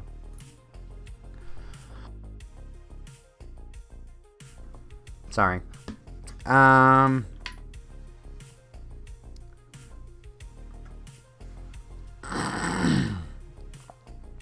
Okay, so you repeated the blatant propaganda about killing Capitol Police, and yet I see no sources or information to back it up. A U.S. Capitol Police officer died on Thursday night from injuries sustained while physically engaging with pro-Trump rioters who descended on the U.S. Capitol. The cause and manner of death are pending. Cause of Sicknick's death has been the subject of intense interest among lawmakers and authorities. 2 men have been charged with spraying Sicknick with a chemical, but not for causing his death. While it may not be possible to technically prove murder, there is no doubt Sicknick would be alive if he hadn't been attacked by the insurrectionists. He died as a result of being attacked. So yes. So what's this? All of this guy's comments are buried, by the way. You were only interested in figuring out what you were referring to. Sicknick was not killed. He literally was killed, though. Like, if he died as a result of injuries sustained in a violent attack, he was killed. Right? Doesn't matter if he died that afternoon in hospital or like 3 weeks later still sustaining injuries. He died from his injuries resulting from a violent attack. That is a killing. That's a killing. 1 million years dungeon, Mr. Stone. You posted cringe. Alright. Trump supporters all get to go to Uncle Stalin's gulag and spa. Okay, let's continue. Are you comfortable with the people who publicly represent the MAGA group on the national stage? Tucker Carlson, Bobbitt, MTG, Gates, MyPillow. I like how it's MyPillow. It's not the guy's name, it's MyPillow. Gozar, etc. These people are interesting, but none of them seem to pull the same kind of star power or strength or purpose that Trump did. The old guard of aides, cabinet members, and media supporters are mostly gone, and some are stated enemies now. Are Trump supporters okay with this new guard who have taken control of public MAGA discourse since Trump got deplatformed? And then we'll go to the ask transgender stuff. Not really, as usual, assuming not all non-supporters here have come across me, I will explain. I am a Trump supporter only in that his administration's policies in general are preferable to me over the shit the Democrats now represent. Tucker can be okay, but in general I feel that America's loudest voices, left or right, are also the stupidest, and most authoritarian. Do you think you represent the majority of Trump supporters in those views, or of your Trump supporting friends, what ratio would you say is supporting him based on policy versus brand? You're welcome. Let me see. I don't want to read all that. I'm about done with Trump supporters. I'm done with Trump supporters for now. I think I'm done. Just feels like America being a center for negative attention, even in other countries, just proves how much of a mess it is. Well, yeah, I totally understand that. Like, American politics is messy and confusing. Anyways. I support costs more money to me. That's pretty much it, Jono, honestly. That's really all it is. It's a bunch of people being selfish and voting in purely selfish interest. Deadly Beauty X, welcome to the Rogue Room. How you doing? This is a good one. This is a really good one. Anyone else feel like trans people are treated like they're whiny? It just feels, I feel like everyone treats trans women like they're whiny. Even a lot of supportive people do that, it seems. Especially heard a few stories about trans women having health problems and the doctors dismissing them as if they're just whiny. One of them ended up with permanent damage and had a stroke because she was choking on her blood. Great, that's something to look forward to. The doctors all dismissed her. I also feel like people treat you very differently in servers where you mention being trans. Is it just me?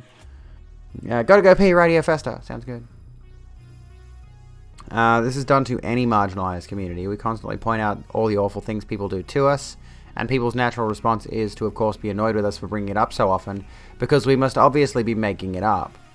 Because assuming every minority is a liar somehow isn't bigoted to the average person, apparently. It's just they treat trans people worse. Especially sucks when it's supportive people. Some people are only supportive for show. That's definitely true. That's certainly true. Learning about all the ways this manifests in healthcare is infuriating. Woman says she's in pain. She's just looking for attention. Black person needs an invasive and painful procedure. Go light on the morphine. Some old white guy decided that melanin gives you a higher pain tolerance. I don't know if you'd heard about that, folks, but like, this was a thing that we looked at recently. This was in a medical textbook, right? Who linked us this? It was a while back. We weren't looking at this back in 2017, but like, publisher apologizes for racist text in medical book. And the texts say these different things, right? Where's the rest of it anyway? But here we go. The page contains headings for different communities. Here are some of the excerpts. Arabs and Muslims may not request pain medicine, but instead thank Allah for the pain if it's a result of the healing medical process. Like, this is a medical textbook. This is a medical textbook. I'll try to read it off this. Hang on. Oh, yeah, okay. So they've got this header here, but it's also referring to, like, it's just referring to everyone broadly. I don't know how they've mucked that up, but anyway. Pain is considered a test of faith. Muslim clients must endure pain as a sign of faith in return for forgiveness and mercy. Chinese clients may not ask for medication because they do not want to take the nurse away from a more important task. Indians who follow Hindu practices believe that pain must be endured in preparation for a better life in the next cycle. Blacks, yikes, often report higher pain intensity than other cultures. They believe suffering and pain are inevitable. Jews may be vocal and demand assistance. Hispanics believe that pain is a form of punishment. Native Americans may prefer to receive medications that have been blessed by a tribal shaman. Like, this is insane! This is legitimately delusional. Like, holy fuck. It's so... Who wrote this? A white man. Probably. A white man with a very vague understanding of different cultures and ethnicities and religions. Holy fucking shit. Anyway, let's continue. Fucking hell, a medical textbook. This is why people are skeptical of, like, sciences and stuff. Their medical textbooks contain that shit. Not a trans woman, but a non-binary person, and yes, whiny, entitled, and delusional, someone to be patronized to, and that's sent away. A nuance more than a person. Sent away is a good phrase for it. Honestly, this is, I want to just relay my own experience here. And I do feel this all the time, honestly. When I try to come to friends with trans issues, like I'm having a bit of a moment. I'm feeling like I need someone to talk to, and like, unfortunately, a lot of the time when I try to open up to people about having like the trans trauma that I do experience, dysphoria and stuff like that, like some days I'll wake up and it feels like I can't see her in the mirror. You know, some days I wake up and I feel like I can't leave the house because I fear someone clocking me. I fear someone referring to me as male or whatever. Hello, Mocha. How you doing? What's going on, lovely? How'd the rest of your stream go last night? Everyone go follow Mocha. Mocha's great. But like my own particular experience with this is like, not specifically that some people refer to me as whiny or anything, but I think the sheer fact that as a transgender person, cis people don't understand the things that transgender people go through on a regular basis, and thus they don't have any context for how to respond to it. And a lot of times I've not come out to friends. They already know I'm trans. But I've come to friends with certain things and I'm like, I really just want a shoulder to cry on right now. I really just want to vent and to get these things out. And more often than not, I'll get responses like, okay, what can you do about that? Have you considered calling a therapist? Like, they never, and maybe it's just a case of bad friends, but I do like my friends. They're good friends, but in a lot of ways, I feel like I'm just being treated as something to be dismissed and being seen as whiny and whingy and all that kind of thing. And they just kind of just brush off if I bring up, say I want to share a news article or share some piece of like, look at what trans people are going through. Like, isn't this kind of pretty terrifying considering? And they just don't even acknowledge it most of the time. Like, this is something I'm obviously passionate about because I care about trans issues, and I hate to bemoan this kind of thing because that's kind of the subject of this particular thread. But yeah, you finally catch me. How are you going, Ray Ray? What's going on? Cis woman, I have masculine traits. I love skating and wear boy clothes. Yeah. Maybe the white cowboy we watched the other day. And yeah, you're right. Cis people do love to downplay our issues in a lot of ways because they don't experience what we experience. They don't feel it. They don't see it. To be a trans ally means you need to be actively involved in the discussion. You need to be aware of what's going on. So many people have this attitude, and I used to have this attitude before I came out, that trans people are totally fine and society accepts them. Don't know what you're worried about, you know, all that sort of shit. It's like, oh, people aren't really mistreating trans people. This is just in your head. It's ridiculous. Let's continue. My mum took my hormones from me. I'm 18. Well, that means you're an adult and you can steal them bitches right back. Although, live with transphobic parents. Recently started estrogen with a healthcare company called Folks Health. Hid my hormones from my parents in a very secluded spot, and I was on my hormone blockers and estrogen for up to 2 weeks. Mother then found my hormones yesterday and took them away from me. Abusive parenting. Have no idea what to do. Kill your parents. Just kill your parents. Call your prescriber and tell them what happened. Hopefully they'll understand and give another one.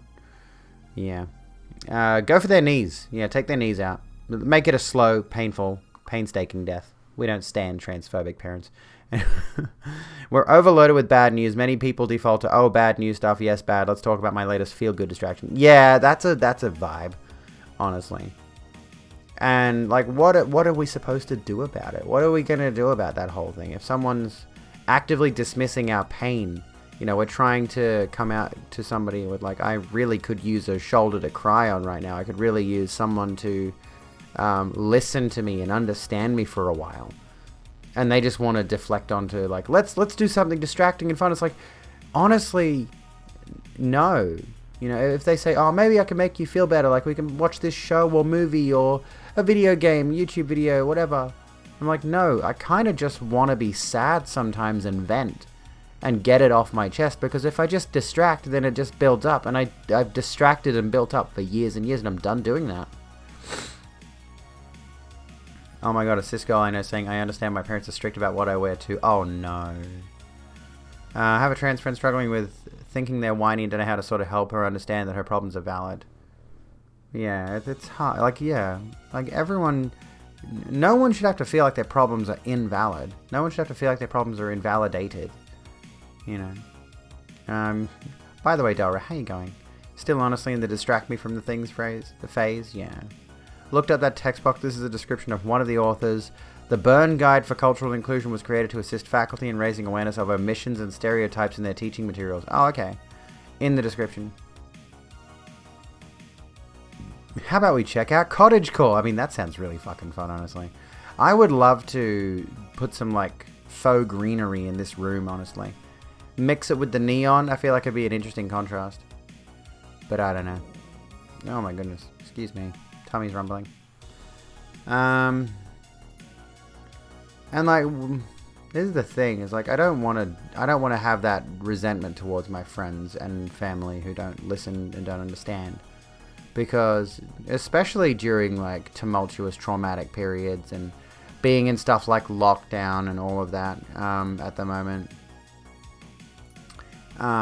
leaves people very emotionally exhausted, which I don't point out that blanket often enough. By the way, that's the branding. That's the brand right there. Emotionally exhausted is the brand. I wish I could just steal that design and sell it myself, but I can't do that. I think a lot of people, especially now, in the textbook promoting racist stereotypes. Yeah. Okay, I get you. Excuse me. But yeah, like everyone else is also dealing with their own personal problems, so they don't want to have to spend their free time listening to everybody else. But then they're your close friends, right? And they should be the ones that are willing to listen to you, even for just a time. And to be constantly just shouldered and told, I don't care at the moment.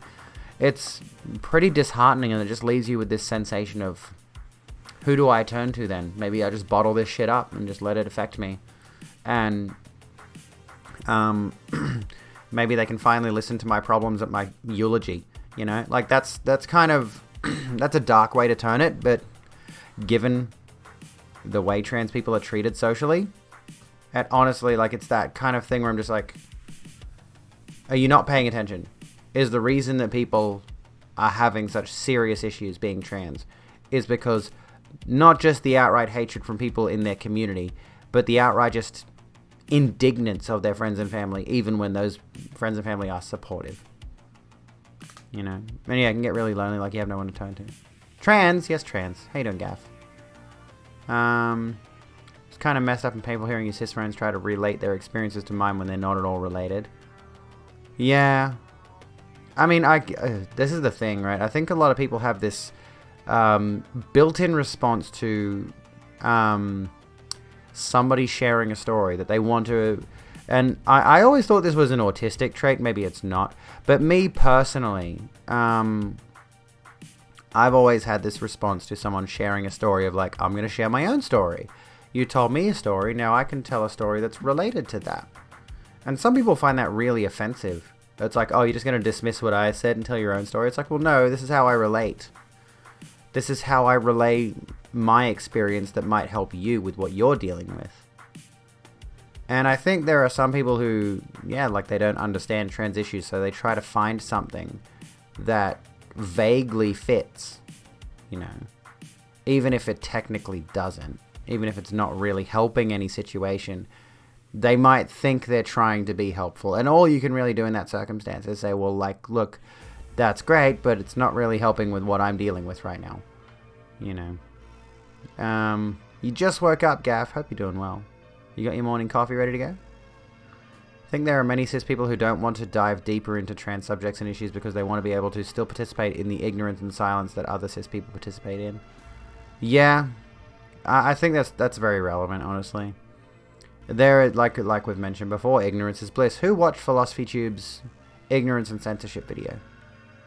Because that's a really good one. And in that, she points out, like we were talking about the vegan thing before, she makes the point that she's got friends who are vegan and vegetarian, and she knows there's a lot of information out there that would more than likely turn her vegan or would, maybe give her something to think about with regards to diet and veganism and all that sort of thing. But by the same token, she's comfortable with her diet as it is right now, and she doesn't want to be listening to traumatic things about where the food she eats comes from. She'd rather be ignorant of that specific issue actively and focus on the other things she's more passionate about, which a lot of people tend to do. And for cis people, that's kind of trans issues in a large way. Like, to be active, like I mentioned before, if you want to be a good trans ally, you do need to be actively involved in the discussion and paying attention to the things we're saying. Elevate our voices and, let people know this is how things are for us. But for a lot of people, I think they do realize that the trans discussion is very traumatic. It deals with a lot of heavy shit. It deals with a lot of abuse. It deals with a lot of violence. It deals with a lot of hateful ideology. And thus, they don't want to upset themselves by piling that onto everything else they've got to consider in their life, whatever their life and whatever they're going through. They might have their own problems, and thus they don't consider the trans thing in the discussion. Excuse me. And yeah, that is willful ignorance, and it's no good. But I think there is an element of we can only take on so much. I think it was Pixel that tweeted something about the fact that we shouldn't feel that guilty about not taking in every traumatic thing that happens in the world. Right? Like, I don't, what's the phrase I was going to say? I only barely know the tiniest amount about the residential schools thing. I know there's probably a ton more detail there, and I realize it's a heinous thing. But there's a part of me that's like, I wanted to just briefly touch on that tonight so we could address it a little bit. But it's one of those stories where I'm like, do I want to dive deeper into that discussion and, lay more darkness on my spirit, essentially? Just like think even more about the atrocious things that the world gives us all the time, If you're willfully ignorant about the meat industry, you're just being... I mean, I understand that. I'm not ignorant of the meat industry, personally. And I think, like, in the example she was saying, she's not ignorant of the meat industry, of the... what's the phrase? Meat, dairy industry, like, animal product industry is probably the best way to put it. Because it covers a broad range of things. It's not just meat. It's also leather. It's also even wool and, like, things like eggs. Chickens do lay eggs, but chickens are in factory farms constantly being forced to churn out eggs, and they're being pumped full of steroids, so when they kill the chickens off, they're nice and big and plump and all that sort of stuff. So it's a very, very sadistic industry. And yeah, like the leather thing, the wool thing. Because, like, they don't directly kill sheep for wool, but those sheep are already bred to produce more wool than they ever would have needed if they were wild animals, So it's an uncomfortable situation. Thinking about a miniseries that introduces your friends to mostly Instagram, that are mostly just Instagram activists into wider trans discussions. That's an idea. Makes them realize that gender roles are a construct, and a lot of the fantasy and romance about being cis women and men will be distorted for them. Perhaps, yeah. You're gonna run away now. You're gonna play some Assassin's Creed. Rightio, sounds good. Laugh at all the horrible pronunciations of Nordic words. Have a good one, Festa. Also find when people find out you're trans, they tend to talk about it for a few days as just trans issues. Oh yeah, that's pretty obvious. And I mean, it's good that they're trying, I suppose. Like, it's good that they're actually considering it, but at the same time, there are people on the other end of that discussion where, and I hate that I have to keep bringing this up, but it has been a thing with a few people where it's like, I've come out as trans, I've been out as trans for a while, And people have made assumptions about my interests that they think I must be into because I'm trans. Like the fucking drag queens. I'm sorry, like, I think Courtney Act is alright. I have zero interest in drag, sister. Honestly, I don't give a fuck. I don't give a fuck. And it's grossly insulting to think that I do. It's a below the belt groin punch when someone who finds out that I'm a trans woman is like, oh, you must love Drag Race. And I'm like, where's my little censor beep thing? I want to say something that I'm not allowed to say on stream. But like that's just honestly it's such an underhanded insult. Even like they don't mean it that way. But yeah, I'm not in drag. No, Courtney didn't say anything. Courtney Act is fine. She's just a prominent drag queen that I don't mind. Like, she's cool, you know.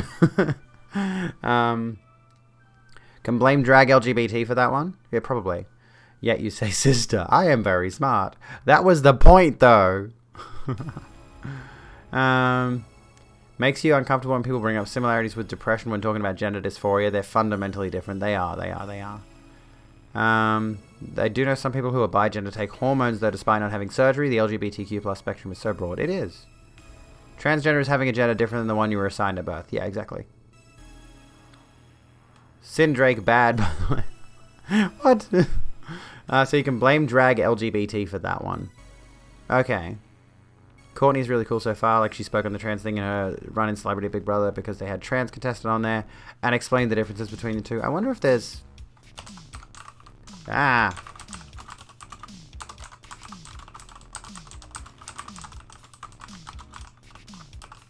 Let's see if there's a video of it. Oh god. Tummy grumbling. Well, this is MTV UK. Courtney Act talks gender terminology. Being transgender has little to do with doing drag. Here's an article. There must be a couple clips. Here's Dame Edna Everage. We love Dame Edna Everage. We love a bit of Dame Edna. Again, I'm not a drag person, but we love Dame Edna. That's just an Aussie thing. That's not even a trans thing. But here's an article. Being transgender has little to do with doing drag. Australian icon Barry Humphries has been widely criticised for, again, making anti-trans statements. Oh, God, no. No. Well, there we go. That goes out the window. Humphrey said that being transgender is a fashion. How many different kinds of lavatory can you have? And it's pretty evil when it's preached to children. Okay, we've lost that pretty quickly. Okay, being transgender. Let's go down a bit. Transgender people across... hang on. What did he say? Beyond that. God, fucking Caitlyn Jenner. Here we go. This might be it. In Celebrity Big Brother UK this year, which featured Aussie drag queen Courtney Act and British journalist and trans woman India Willoughby, the latter said she dislikes drag queens, and I can understand why. This led to many vexed conversations about the relationship between trans and drag. Put simply, trans refers to a personal gender identity and an authentic, lasting sense of self. In contrast, drag is a temporary and deliberate performance of gender. And I still am of the belief, broadly speaking, that all gender is performative in its own way. But it's important to consider what we think of as a performance. You know, you can think of drag as a performance for entertainment's sake. But we are, like, everyone trans and cis is still performing their gender on a daily basis, in some way, shape, or form, for everyone else's benefit, for their own benefit, you know. Genuinely curious if taking female hormones while competing on Drag Race is considered like cheating. I don't see how it would be. I honestly don't see how it would be. And there are trans drag queens, is the thing too. There are trans women who are drag queens as well. Courtney's, there must be a couple clips. Yeah, there must be a couple clips. But I've found this article, that's good enough. Anyway, I'm not going to bother continuing on that particular article. I just wanted to get a glimpse at it. I didn't know that about Barry Humphries, and now I'm extremely disappointed in him. Fucking hell, dude. Why can't people just shut the fuck up? My earbud. No, my earbud. It is fair in a sense that it can feel very similar, and in your case, you discovered you're trans after mostly working through your depression. Of course, it's different, but it's the closest thing cis people can relate to. Yeah, I think you've got a point there, Mia. Like, there is a relevant aspect between depression and dysphoria, but they are very distinctly different things at the same time. As someone who has experienced depression throughout their life, dysphoria does feel very different to depression. Depression to me feels like this long-lasting sense of exhaustion and dread and nihilism, and like, A, nothing can ever get better, and B, nobody understands what I'm going through. Nobody understands how much I repress my emotions and all that sort of thing. Like, it's a lot less of a problem these days because I don't repress my emotions anywhere near as much anymore. I actually express them. I vent them. I get them out, which is a good thing. But yeah.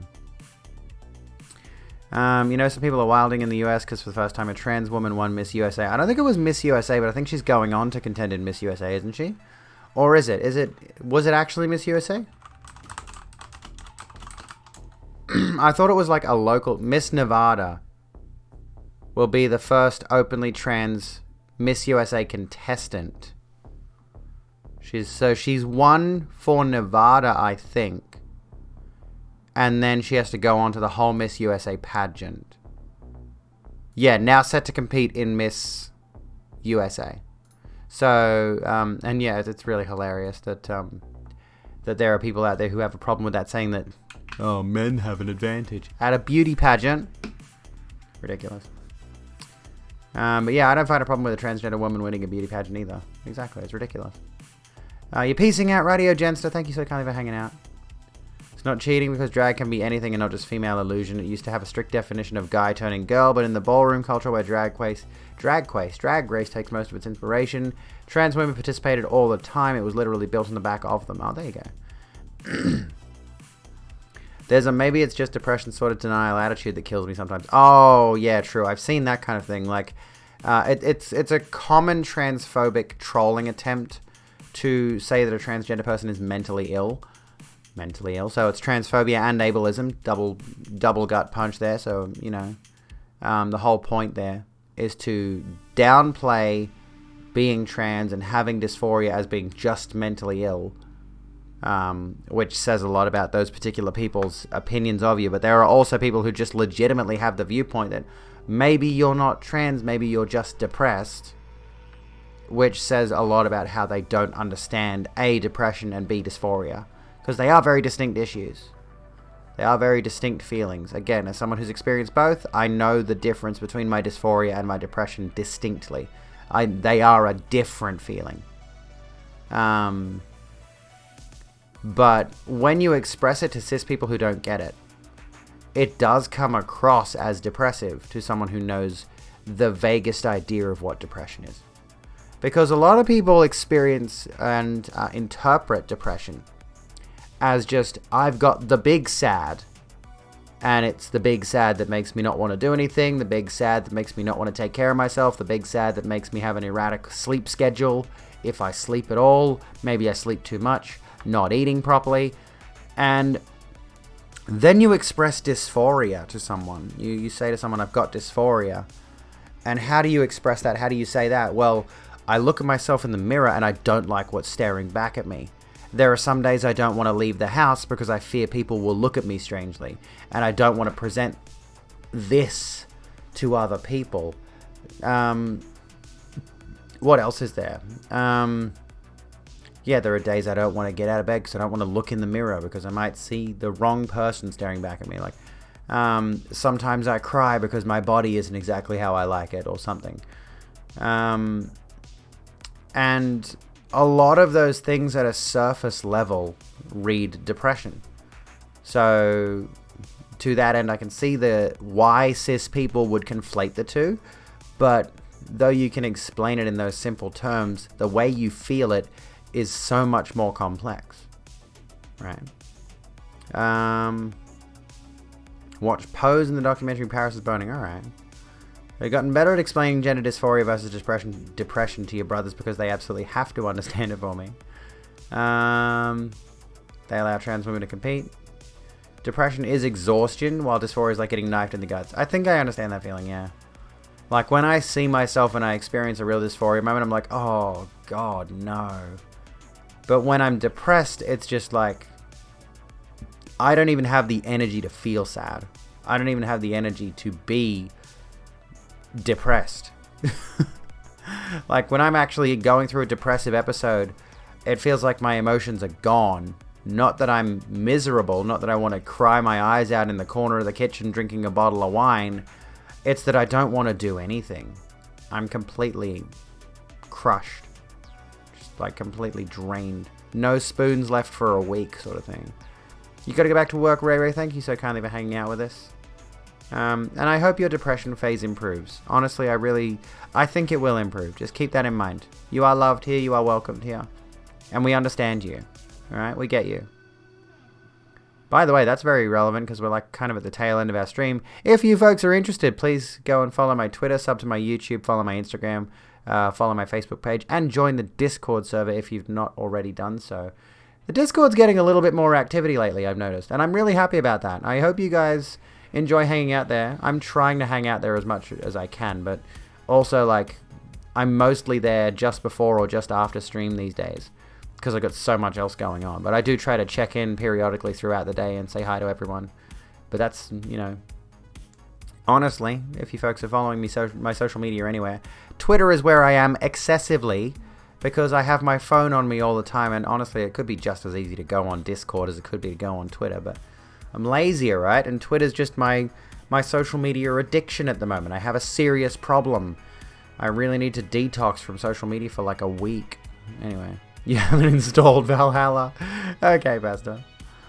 Well, there we go. Gottmik, who just competed in Season 13, was fully transitioned trans man. There are 2 trans women competing in one season, currently even, who've been out years and have been drag race. Espana, who had several trans people, like Envy and Trans Femme. You found that you really wanted to be with girls when you were super young, but didn't experience dysphoria until you were in kindergarten and had to try to fit in. So it seems like the gender identity thing you were born with and dysphoria happened because you ignored it. I can understand that. Honestly, I get that a lot. It wasn't until I was in my mid-teens that I really started to have a concept of dysphoria, right?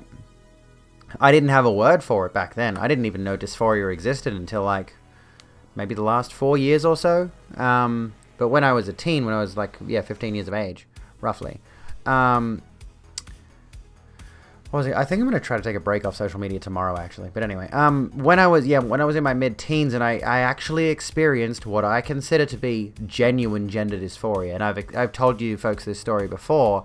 I was having vivid dreams, not lucid dreams, mind you, but just very vivid, very real feeling dreams where I was waking up as a girl.